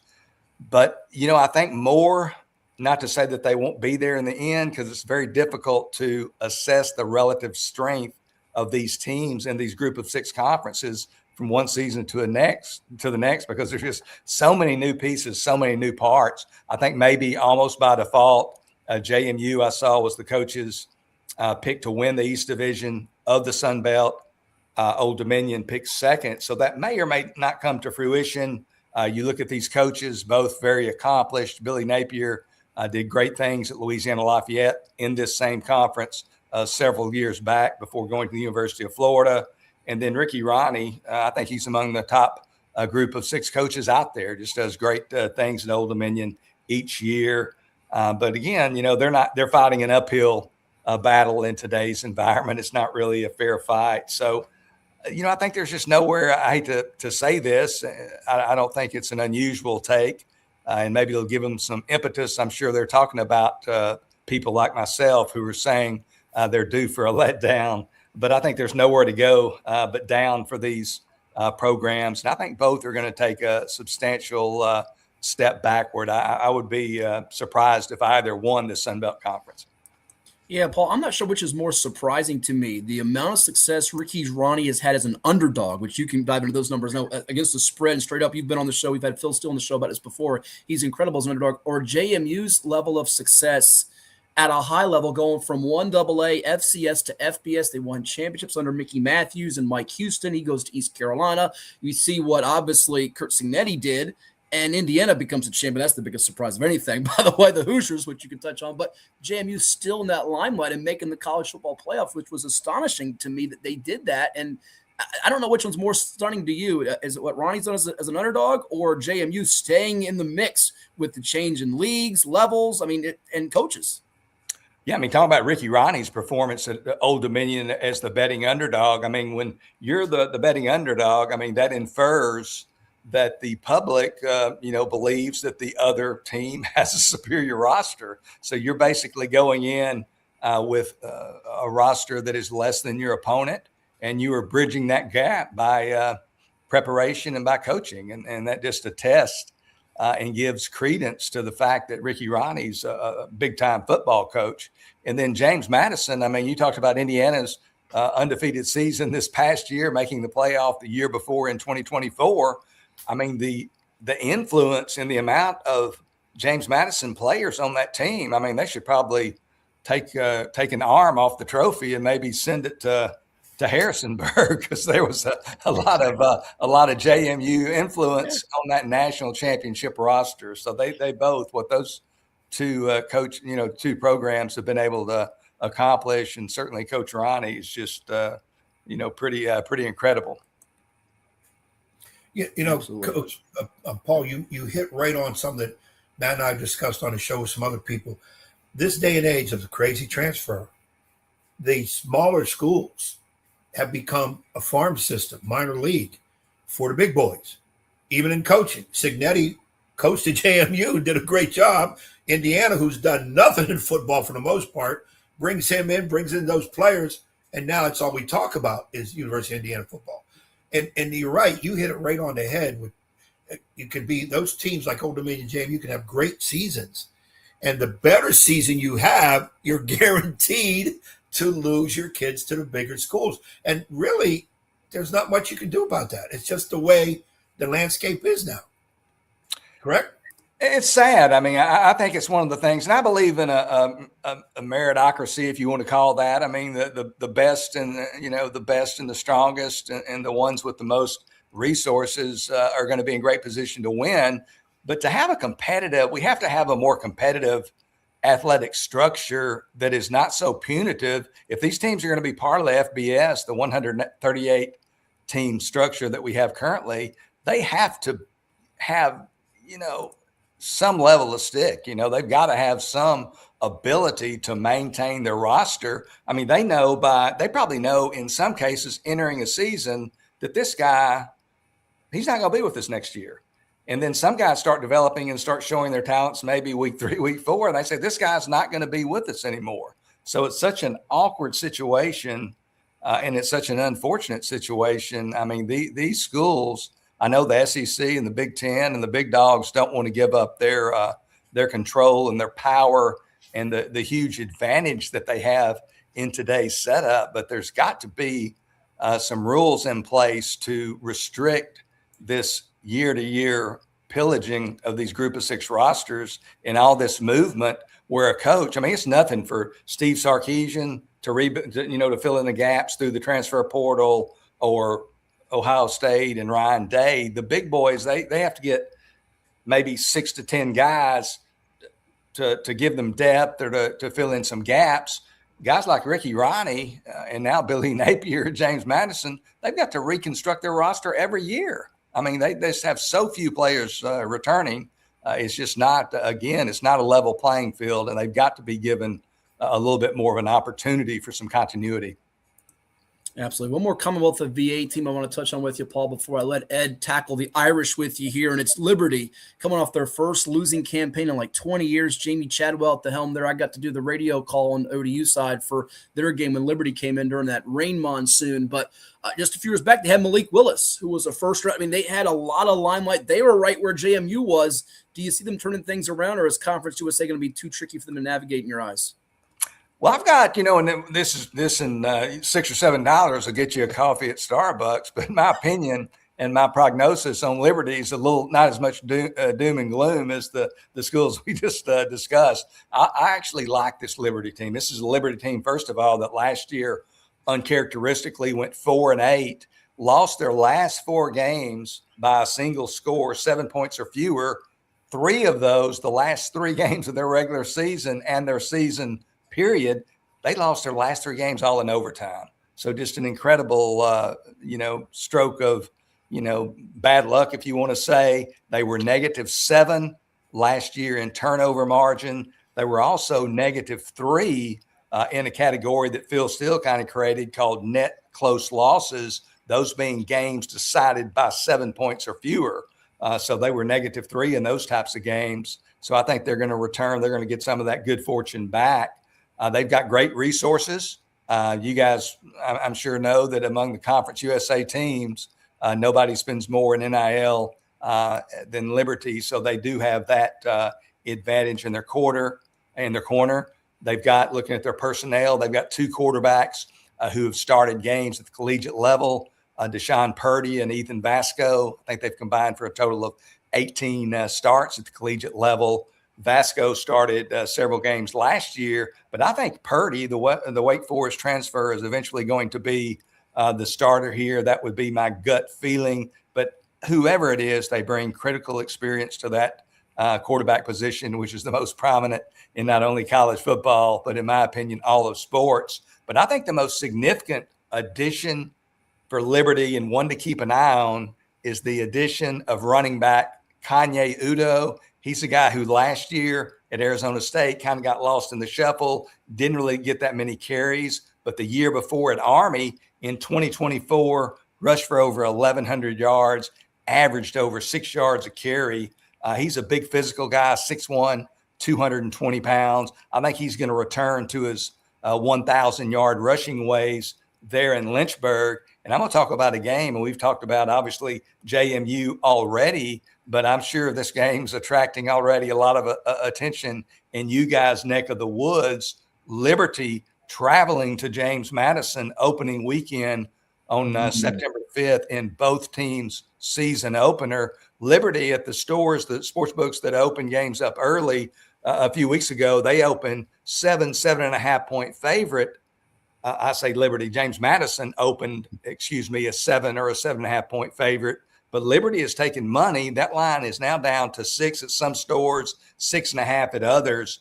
But I like Liberty in this game. I like Liberty plus 6.5 over James Madison. I'll take it a step further on the money line. You can get Liberty at plus 195, almost 2-1.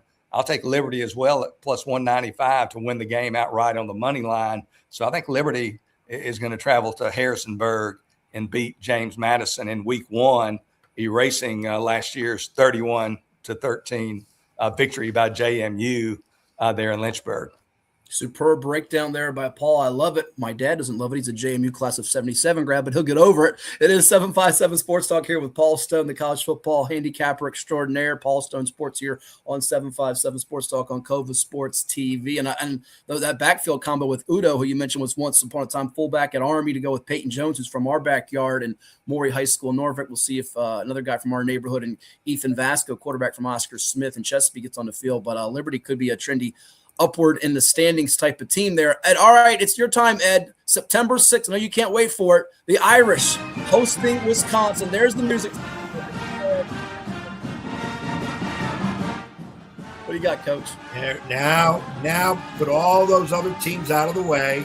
Now we're talking about the greatest college football program in history, most Heisman winners ever. The tradition is under the Golden Dome. I got to throw all that stuff out there to you, Paul. My Fighting Irish. I'm a little nervous. everything points to a great year. A lot of people think they can win the national title, at least get in the game. I'm a little – Carr is a Heisman candidate. Freeman is – people wanted Freeman, and Notre Dame didn't let him go, and they think he's solidified as one of the best ever now. And give me Paul Stones, the real deal on the Irish, and give it to me straight. Don't just because I'm an Irish lover and think they're going to do everything. Just give it to me straight. I could go on and go a little more deeper down the field, but I think there are 5 teams, Coach, that could win the national championship. I'm going to give them in my order that I have them power rated. I've got Ohio State and Oregon at the same power rating. I have Georgia power rated number 3. I have Notre Dame power rated number 4, and I have Texas number 5. And I think one of those 5 teams is going to win the national championship. And I really don't know if any of them, if I was going to pick one team, I think Notre Dame's available right now to win the national title at plus 650. Not real long odds, but that's probably the one bet I would take if I was going to bet that national championship outright market. Notre Dame's loaded. I mean, they've got, obviously they've got to replace their 2 running backs, which will not be easy. Jeremiah Love and Jadarian Price, both picked in the first round, which is just incredible. The first running back combo from a single school to be picked in the first round since way back in 2008, when the University of Arkansas had Darren McFadden and Felix Jones go in the first 22 picks. So Love and Price are out the door, and there's going to be some adjustment there. But CJ Carr, I mean, his second year, he's going to be better than he was in his first year, and he was really good in his first year. Didn't play quite up to standard against the better teams on the schedule, which is not unusual for any player, especially a first-year player. But I think CJ Carr, I think one of 3 guys is going to win the Heisman Trophy. It's going to be Trinidad Chambliss of Ole Miss, Arch Manning of Texas, or CJ Carr of Notre Dame. I think it'll be one of those 3. Notre Dame's schedule, Phil Steele ranks at 66th, toughest in his preseason publication. So they're going to be favored in every game by at least a touchdown. The 2 games that are competitive, they'll go to BYU, and that's a game, I think it is a tricky spot. They're going to be playing in Provo at night in October, currently laying 10.5. They're at DraftKings in the game of the year markets. I think that's a tricky spot for them. That is a game they could lose. And then, of course, the rematch against Miami, I believe that's on November 7th, which is just a day of tremendous college football games. I mean, it is one of the greatest days we've had in many years if you look that day over. But they're going to be hosting Miami, a game they lost last year, obviously, in the opener. Notre Dame -7 against the Hurricanes at present. So, as long as they split those games, they'll be okay, and they could very well, they might make it at 10-2. Their schedule would certainly come under scrutiny, but I think the fact that the committee would never admit this, and maybe it's just Paul Stone thinking out loud, and I don't know what I'm talking about, but I think the fact that they were left out last year, I think they'll get a little more consideration this year. Tie goes to the Irish, if you will. So if they're in a little bit of a debate, I think they'll get a little more consideration. But I wouldn't want to go 10-2 if I was Notre Dame. I'd want to go at least 11-1. This is a team that could go 12-0. You look at their defense, which I hadn't talked about yet. They returned 9 of their top 10 tacklers from a year ago. I mean, they are top 5 quality at all 3 levels of defense. They've got NFL players all over the field. And again, outside of it, and you hate to say something and make it happen, which I don't have the power to do, but outside of a injury to CJ Carr, this is a team that's almost certainly going to be in the college football playoff. Talking about some college football odds, I don't think I've ever seen anything this significant at DraftKings and Caesars William Hill. If you're going to bet Notre Dame to make the college football playoff, you have to lay 800 to win 100. They are minus 800 to make the playoffs. So you would have to take $800 in to make 100 if you were to bet them to make the playoff. That is how prolific they are and how certain the house is and the betting public that they are going to be one of the 12 teams come early December.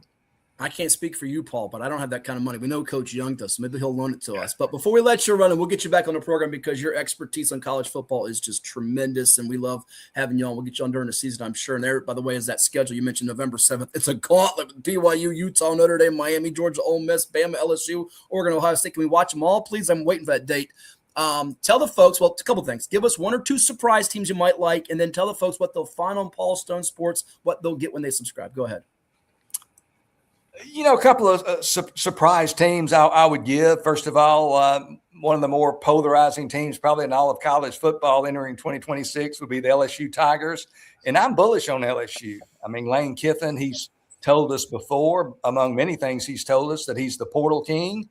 And I think this offseason he was. I think the additions that they made, the class that they accrued was the best in all of college football. And I don't think it was particularly close. Sam Levitt, their quarterback, the transfer from Arizona State, coming off a Liz Frank injury. He has to stay healthy. But if he does, I think they're a good possibility to be what I believe will be one of 1-4 teams from the SEC to make the playoffs. You can get LSU at plus 160 to make the playoff at DraftKings. And then a team that's probably not going to make the playoff, but I think they might exceed public expectations, is a team from the Big 12, the University of Houston. Texas Tech and BYU clearly 1 and 2 in the Big 12 ladder entering the season, but Houston just a little bit behind those teams. They return 50% of their snaps from a year ago. They rank 30th.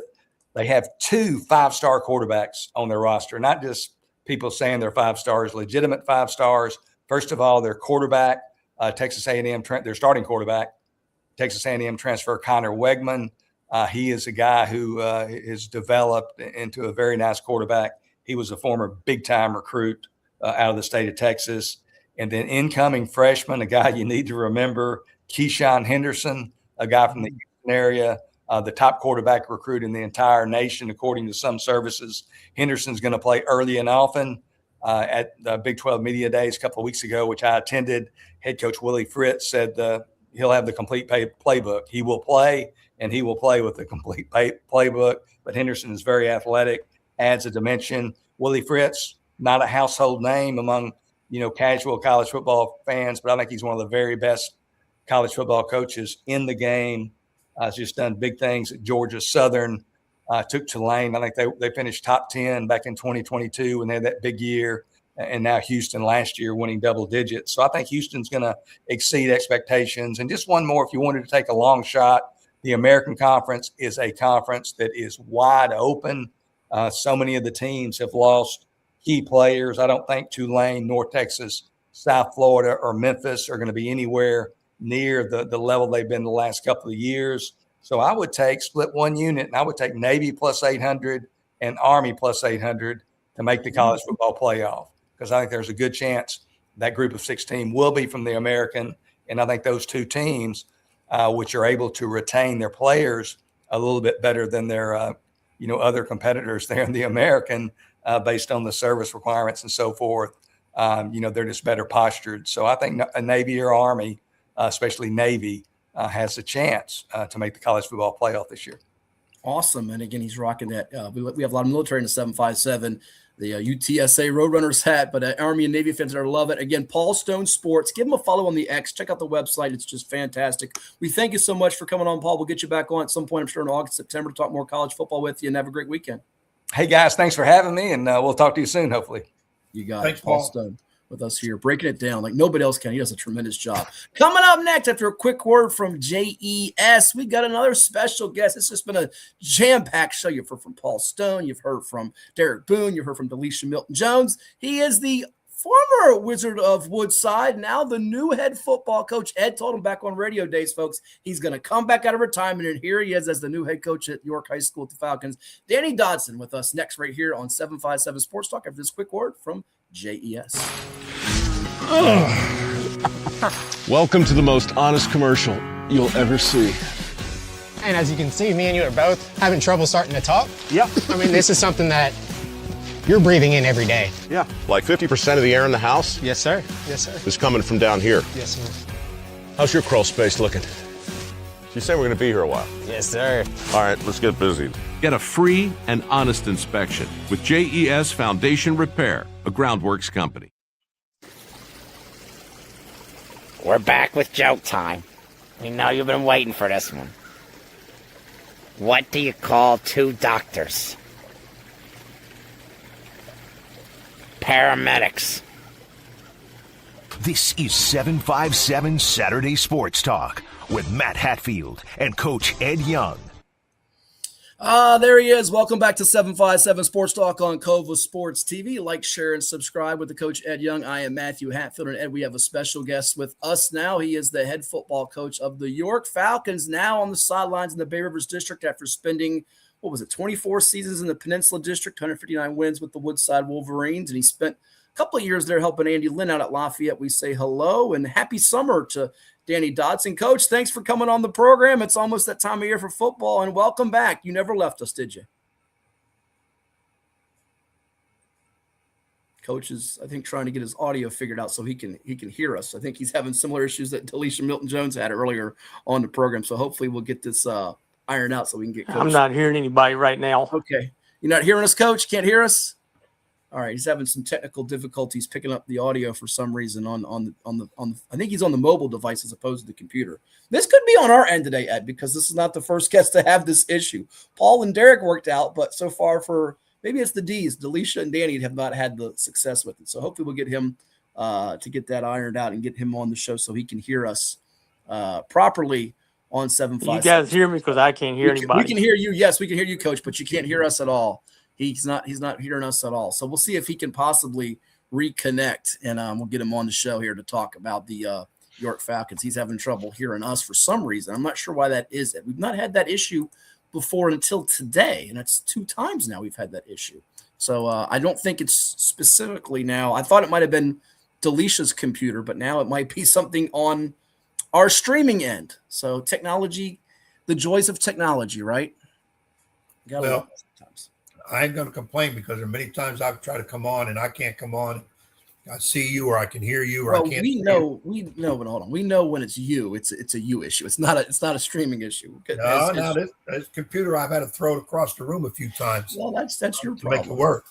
We'll see if hopefully Coach can give us a thumbs up. See if he can reconnect or hear us. Hopefully, we'll see if we can get him back on the show and see if he can talk about the Falcons. I want to preview their 2026 campaign here and hopefully get him on so he can hear us. And we'll see if I think he's efforting it right now as we speak. So hopefully he can get it ironed out. And I see he has now left the studio. So we will see if he can reconnect and hear us perhaps. So do apologize about that, folks. We'll try to get him on to talk with us this morning on 757 Sports Talk. And we'll actually give you a chance to see the York Falcons schedule as we wait for him, in fact, in just a moment, too, because they open up the campaign on August 28th at Poquoson, which is not that far off in the distance, Coach.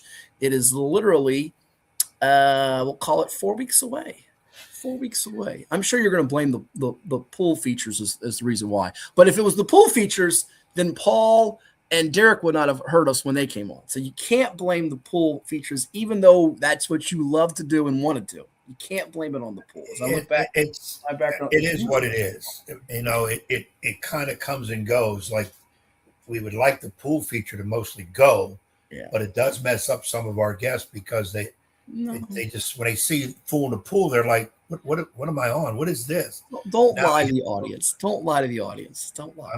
I'm just again keep. DeLisha said it right. Great interview with DeLisha. She was tremendous. And she exposed some of your illnesses and whatever. And, but we got Danny. Hear us now. Coach, can you hear us?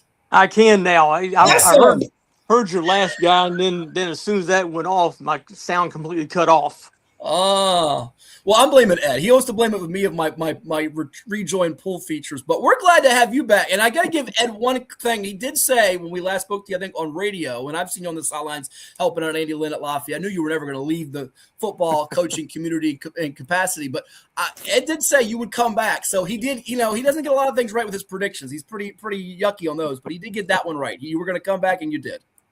Yeah, I did. I need a little time away, but I'm ready to get back at it. Well, let's go there. Oh, go ahead, Ed. You got something to say? No, Danny? I know you, man. I said he's not going to stay out long. First of all, his wife's probably going to tell him, you got to find a job. If you don't get another coaching job or whatever, I will find one for you. So we knew that was going to happen because Danny's just too much with the football stuff. I can see clothes all over the place. Grass hasn't been cut. Your wife's like, what are we doing here? And he's looking at the card. What play should he call? So finally, he's back in charge of his own team. Danny, you're right where we need you. More importantly, it's where those kids need you. Well, I'm glad to be back. Well, let's dig into it. You were at Woodside for 24 years, 159 wins, had some really great teams we've got a chance to chronicle during that time, and you go help out Andy Lynn at Lafayette, recharge the batteries. I mean, Ed, by the way, took a year off after his long tenure at Nance. Remember, now coaching in the Bay Rivers at Smithfield for basketball. But what brought you back to the lead chair, and specifically what brought you back there at York High School? I think, the 3 years I had off was really, really important for me. I think I was getting a little, I was getting tired of some of the stuff from week to week, to month, year to year, and it never ends. So, I needed some time away. Being away and being able to work with Andy there for 3 years, he and I have known each other for almost 40 years, and it was really good to work with a good friend. But there's parts of it I missed, and I was only really with the kids at Lafayette just for those few months, and then I was still teaching at Woodside, and it just I felt like I probably lost the ability to have some real influence on kids, and and it wasn't anything that was bad about Lafayette, just the situation. So when the York job opened up, it was something I've thought about in the past. If it ever opened up, I'd be interested. And I live a mile and a half from York High School, so, and my youngest daughter graduated from there. So I was excited to have that opportunity. Yeah, it's so cool, Ed, that he's coming back. Danny, I'll give you a little tidbit here. With Ed's situation, it was a little different than yours. I just got tired of him accompanying me at every basketball game and then driving me nuts. He went to more games than I did with the year off. I said, you got to go back out there and coach. This is too much on me. So I'm the one that helped nudge him back on the sidelines, truth be told. So I don't know if you had that from Andy or your wife or somebody else said you got to get out there as the head coach. But it sounds like you found the peace and happiness during that time. And I'm sure you'll dig into it here with Coach Young. You probably might have picked up a couple things that you didn't have as the head coach, just kind of overseeing things more on the assistant side, right? Oh, it's really good to see how somebody else does things. When you do your own thing for a long time, you get set in certain things that you do, and being able to watch Andy and how he does things, it was very, very helpful. There's things that he's done that he does that I'll incorporate. There's some things that he does I like doing my way better, but it really was as good as an educational opportunity for me to just see it from a different perspective. Really cool, Ed.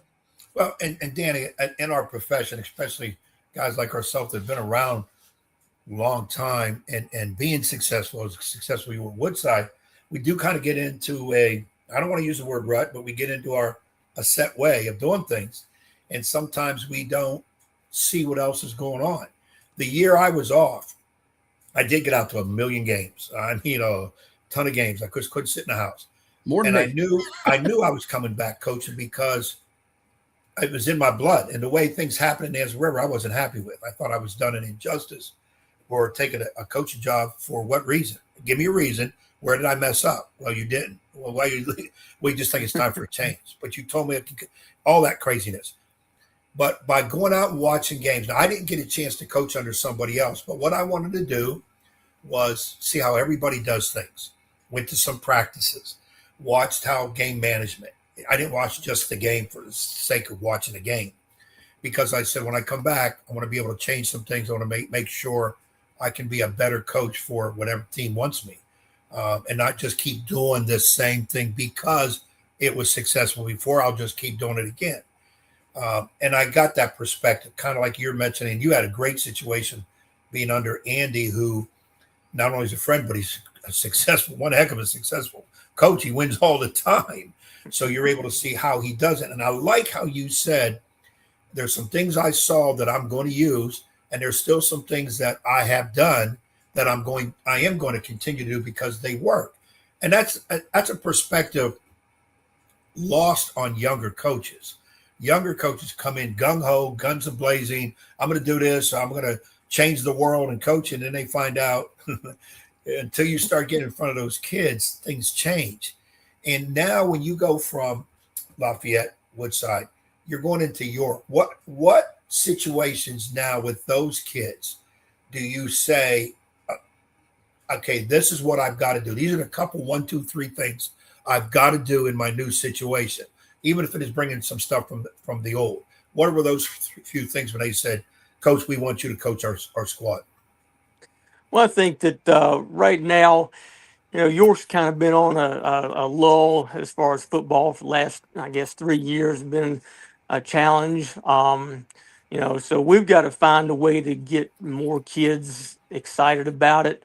But as far as what we do and how we do it, I'm not going to change a lot. I've always had the opinion that you do a few things, you do it very, very well. Don't do a whole lot of different things, X and O wise. So that's kind of the way I'm going to approach this.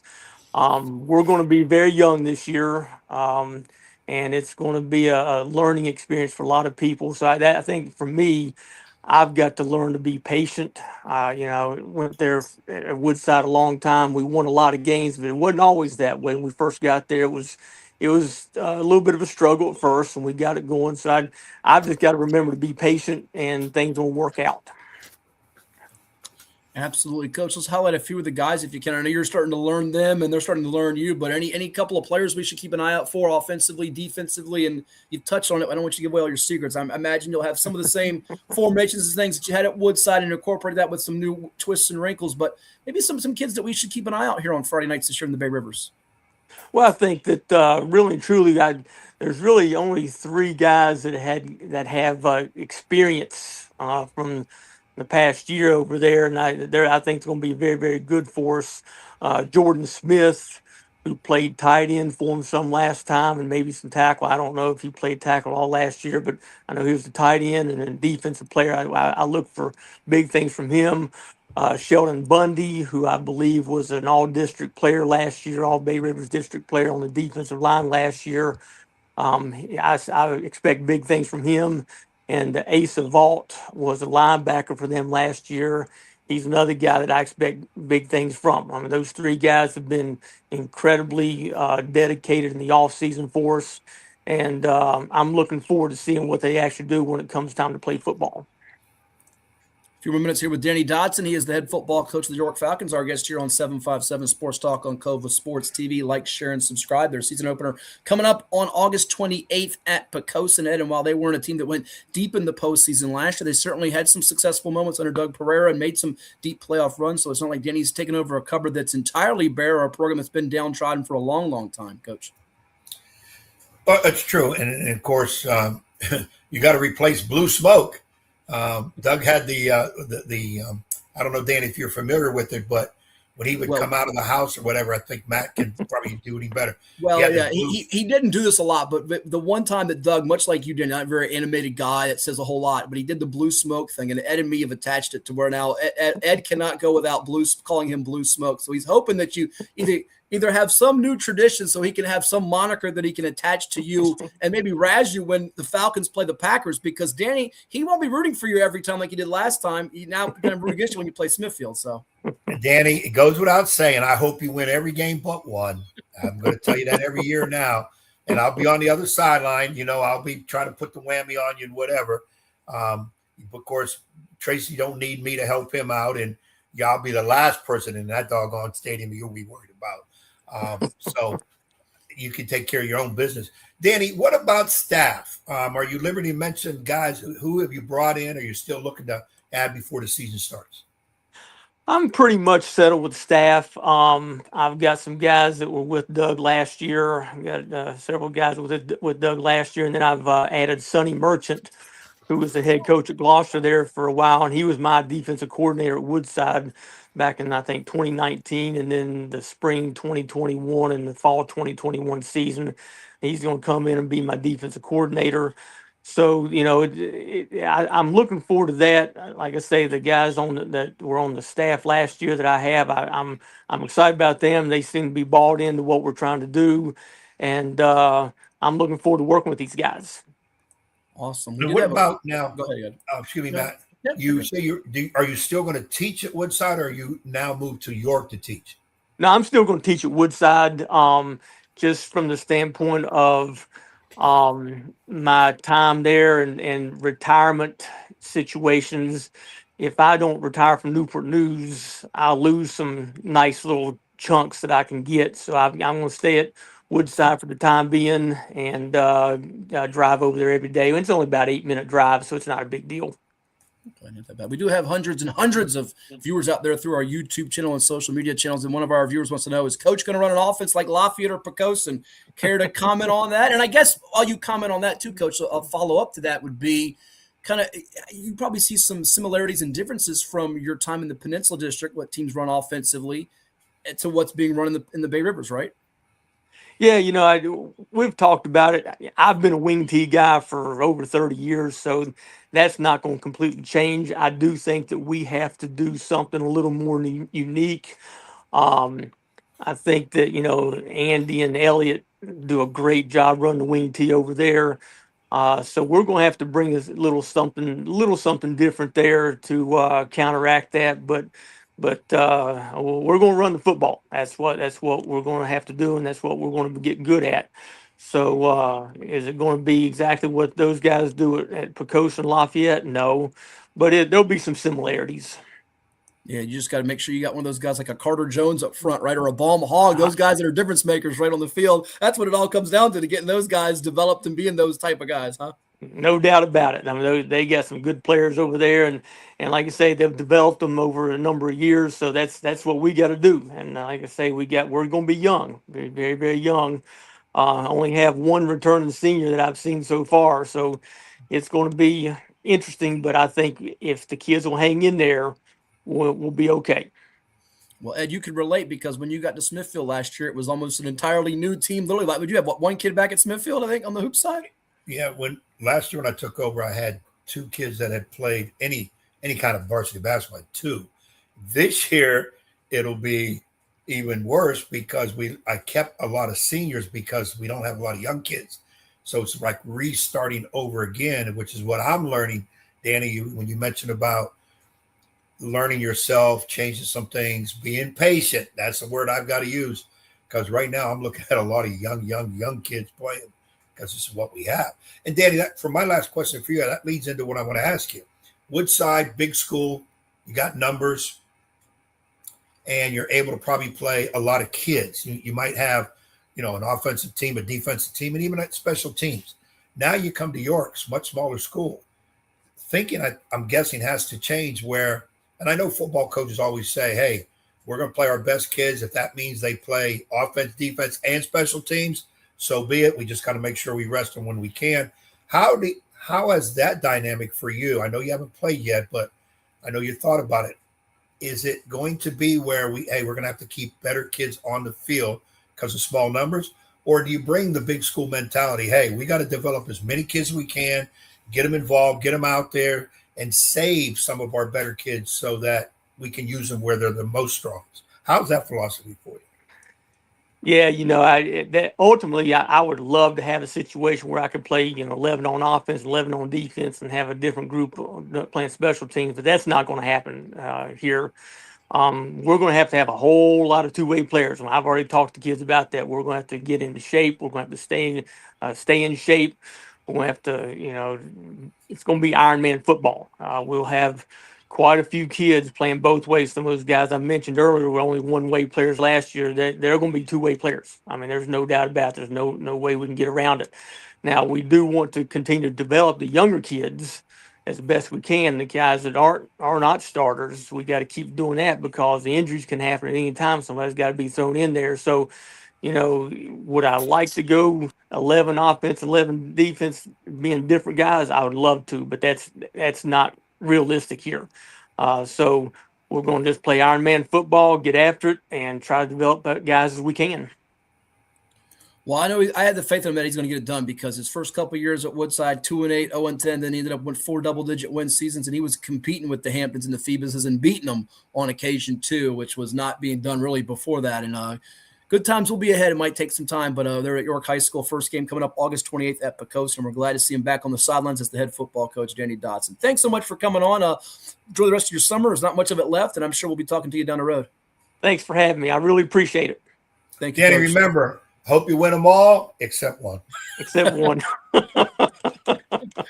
Thank you, Coach. Have a great weekend. You too. Danny. I'll see you. Danny Dodson. Great to have him on the show and back on the sidelines. It's so cool. He's just one of the class guys, too. I mean, we said a lot of people we like, but he's a class guy, does it the right way, and I'm looking forward to what's in store there at York High School. Bay Rivers District, interesting. I think a lot of the 5 districts, I should say, Beach, Eastern, Southeastern, Peninsula, Bay Rivers have some intrigue this year, and we'll get to it in August. You have your favorites, obviously, that have been labeled out from the years past here with your Lafayette and Pocosin up top in the Bay Rivers, the Oscar Smiths at the top in the Southeastern. Phoebus has been the king of the peninsula, might be a change of the guard there. Hampton last year knocked them off, and they're right there again. Bethel seems to be on the come up. And in the, Eastern, Maury's won consecutive state titles, 3, Green Run on the Beach. But I think there's going to be a couple surprises in each district, which we'll outline coming up here in the next few weeks. Hey, does Danny come to Smithfield or Smithfield go to York? York hosts Smithfield October 16th. If you were paying attention, sir, you would have saw that on the ticker a few moments ago. But we know paying attention is not always your specialty. That's my ADD kicks in, and I'm your ADD. Oh, you have a lot of D's with ADD. Hey, it's been a great show. Been jam packed. We've had on Danny Dodson. We've had DeLisha Milton-Jones. We've had on Paul Stone. We've had on Derek Boone. If you missed any of it, you can find it on YouTube on Cova Sports TV. We link it up on VirginiaPreps.com. And before we bid adieu, though, I think we have one more individual who wants to say something. And I think that guy, you know him as a mister, but I know him as my good friend, George. Look, here he is, the Greek. Oh, Mr. Pontus on the show. And tonight's the night, the wrestling show over there in the Portsmouth Pavilion. Good to see you, George. How you been? Good to see you, Matt, and good to see you, Ed. And you know what? Nothing is going to kill my joy today. Please call me George also, Ed, if you want. If you don't, you're gonna that's call okay. me George? See, he's a nice guy after all. He's going to let me call him George. Okay, George, okay. Nice. Tonight. He could be buttering you up, Ed. He could be buttering you up for the sneak attack. You never know. George is my friend, though. He would never do that to me. He might do it to you, and he could be justified in doing it to you. But there it is, the Liberty Lottery, and there it is on the screen, too. Oh, the Tag Team Championship. Yeah. Excellent. Yes, let's quickly go over some of them. Of course, since we have this one here, there's another reason why I'm so excited, because I don't have to worry about David Crockett showing up and do anything to mess with my baby right over here. David said he can't make it. Good riddance to him. I'm not even angry at him. I'm just happy I don't have to deal with him tonight, because we are defending our VCW World Tag Team belts against a very good team. Nice and smooth. We defeated them last time. We're going to defeat them again tonight, and we will walk again out as VCW World Tag Team Champions, thanks to my guidance and, of course, the amazing athleticism of Greek God Papadon and very athletic and very good wrestler Brandon Scott. Although Brandon and I still don't see eye to eye, he actually took care of me last time when I had to deal with Devonta's. And so I've learned to respect Brandon a little bit. I got to figure out what else he's going to be up to. But he's been listening to me, so I'm very happy about this match and can't wait. Of course, we have other matches as well, and guest stars that will be there. Johnny B. Bad, better known under the real name of Mark Merrow, just made a post. Actually, he's at the airport on his way here. He's so excited. He recently got married, and he's bringing his beautiful wife, Melissa, who has never been to a live show before. So I'm excited, quite honestly, that she gets to see our amazing production that we put together as her first experience of her handsome hubby. And so Mark will be there to sign autographs, take pictures. He's also being interviewed by Chandler Nanolave, who is the host of Coast Live on Channel 3. And then we see the other big name on the poster. Of course, all of our VCW stars are big names, but let's be honest, the other bigger name is Satsi, former WWE superstar who actually will be wrestling, along with, of course, doing pictures and photos and talking with the fans. But she's actually in a wrestling match against Joya, and Joya is so excited to be wrestling Satsi. And I know the fans, because they always ask us to provide them with female wrestlers. And so we do our best, and you can't go better than WWE former superstar here, Satsi, coming in to show how amazing she is. And she really is. She's been killing it out on the independent scene. Now, George, are tickets still available on Ticketmaster, or are you sold out? What's the update there? We have been sold out for the front row and ringside, but the general admission or stadium seating, as it's called, is still available. I mean, the venue holds like 6,000 people, and so I wish we could sell 6,000, but I also am realistic. Sure. But last year, quite honestly, and I have no problem saying this, we had over 700 people. And our goal, which is amazing for independent wrestling, and our goal this year is to make it over 1,000, and we're well on our way to that. If we're not there already, I have not. When I go in later today, we're going to look at all the numbers and see how we are. But just super excited. We have so many other great matches. The Hall Stars, formerly known as Hall Stars, taking on Pinky Society. They've been beefing for a while, and it's now time to kind of pay the piper, if you will, because the Hall Stars have been meddling between the friendship of Benjamin Banks and Diamond Victor Griff, even causing a schism, if you will.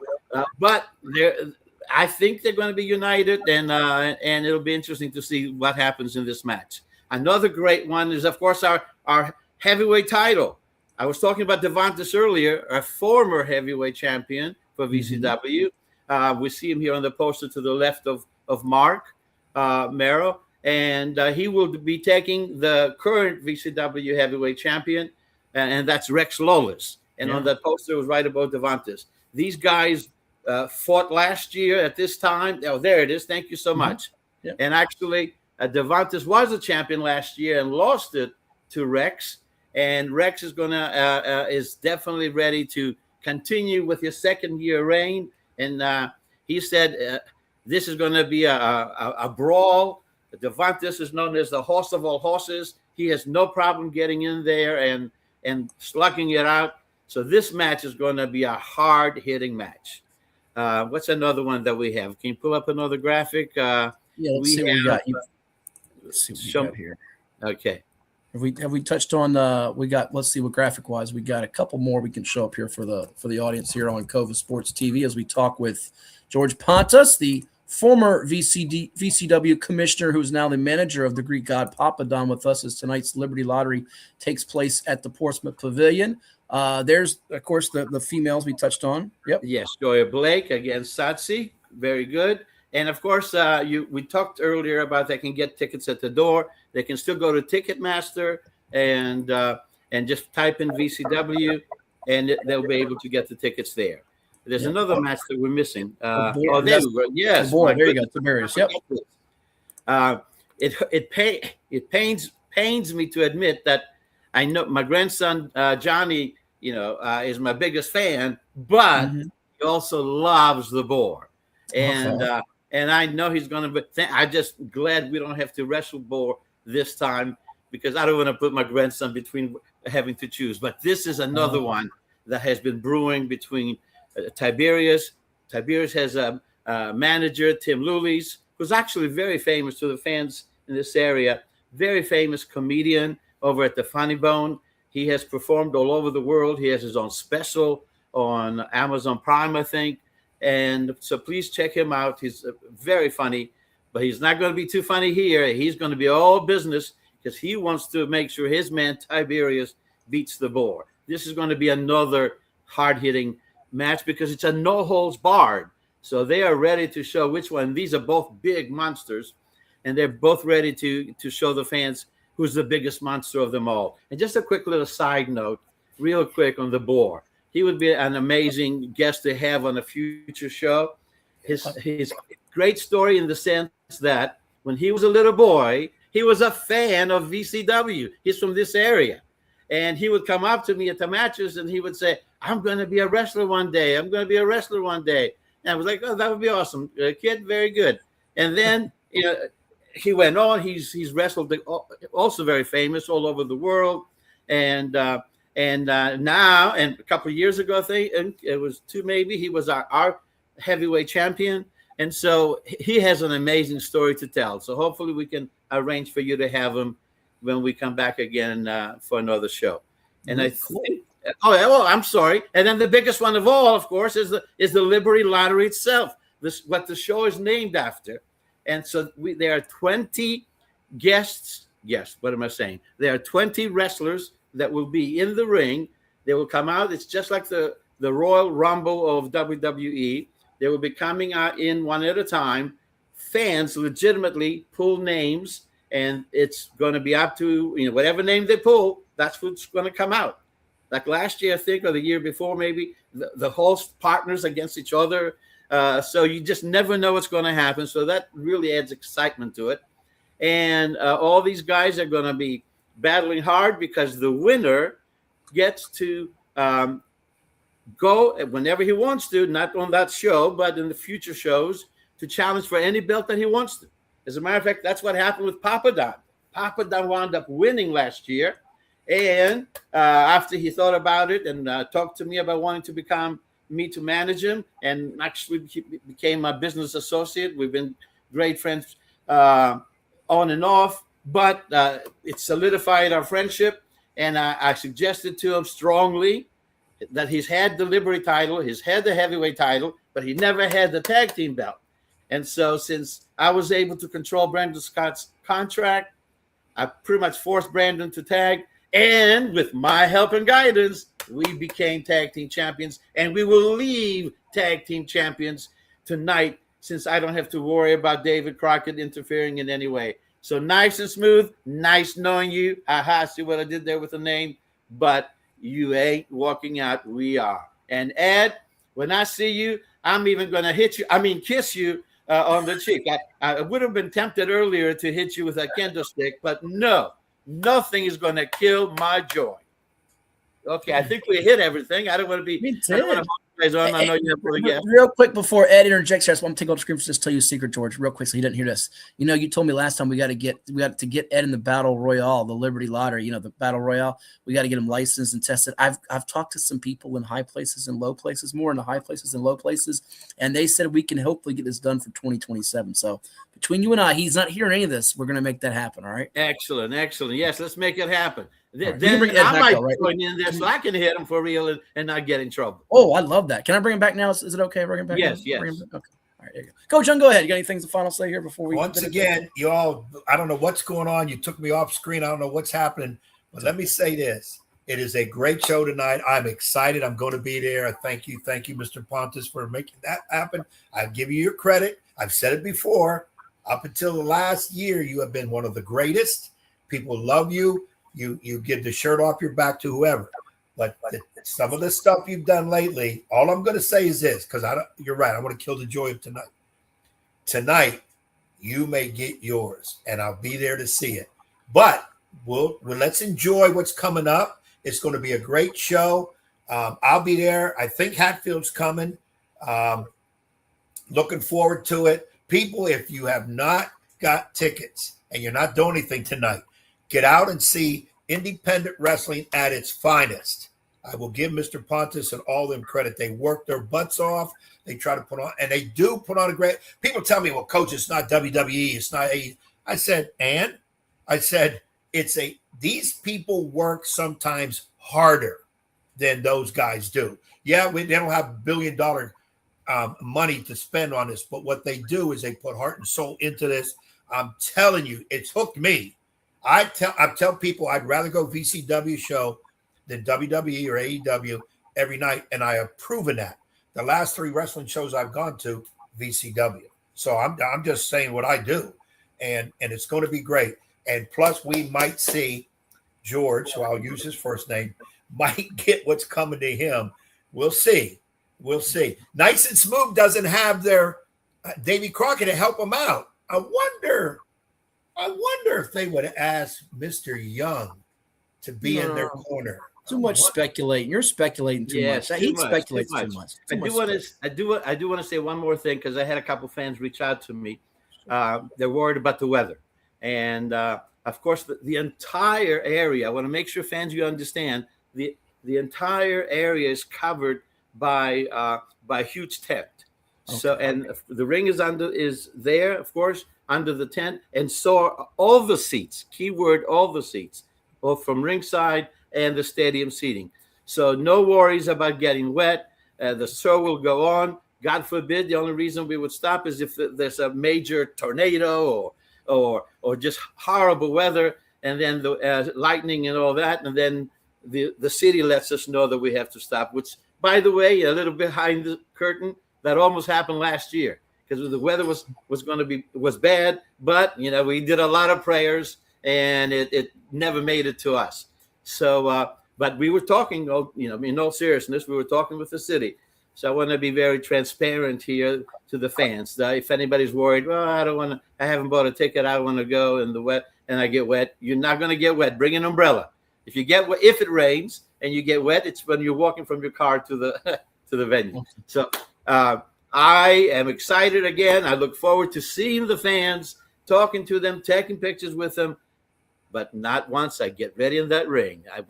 I'm all business in the ring, and Ed, I'm going to ride your case when I'm in the ring. So I'm giving you a heads up on that one. I love you guys. It's been an honor to be on your show.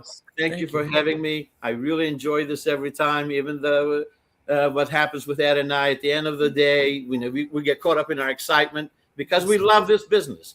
Matt, you've been an amazing friend. I hope you're able to make it tonight, and we'll see you all tonight. Fans, Ticketmaster.com, put in VCW, or you can purchase your tickets at the door. The Portsmouth Pavilion is located literally when you come out of the downtown tunnel, right next to Wavy TV, and so you can't miss it. We'll see you all there tonight. Doors open at 6:00, and show starts at 7:30. We try to run about a 2-hour show. Hopefully, around by 10:00, we'll be done. And you can go home and enjoy the family and talk about this great show. And then I'll come back, or we'll have maybe Boar come back in a couple of months, and we'll talk about our next show.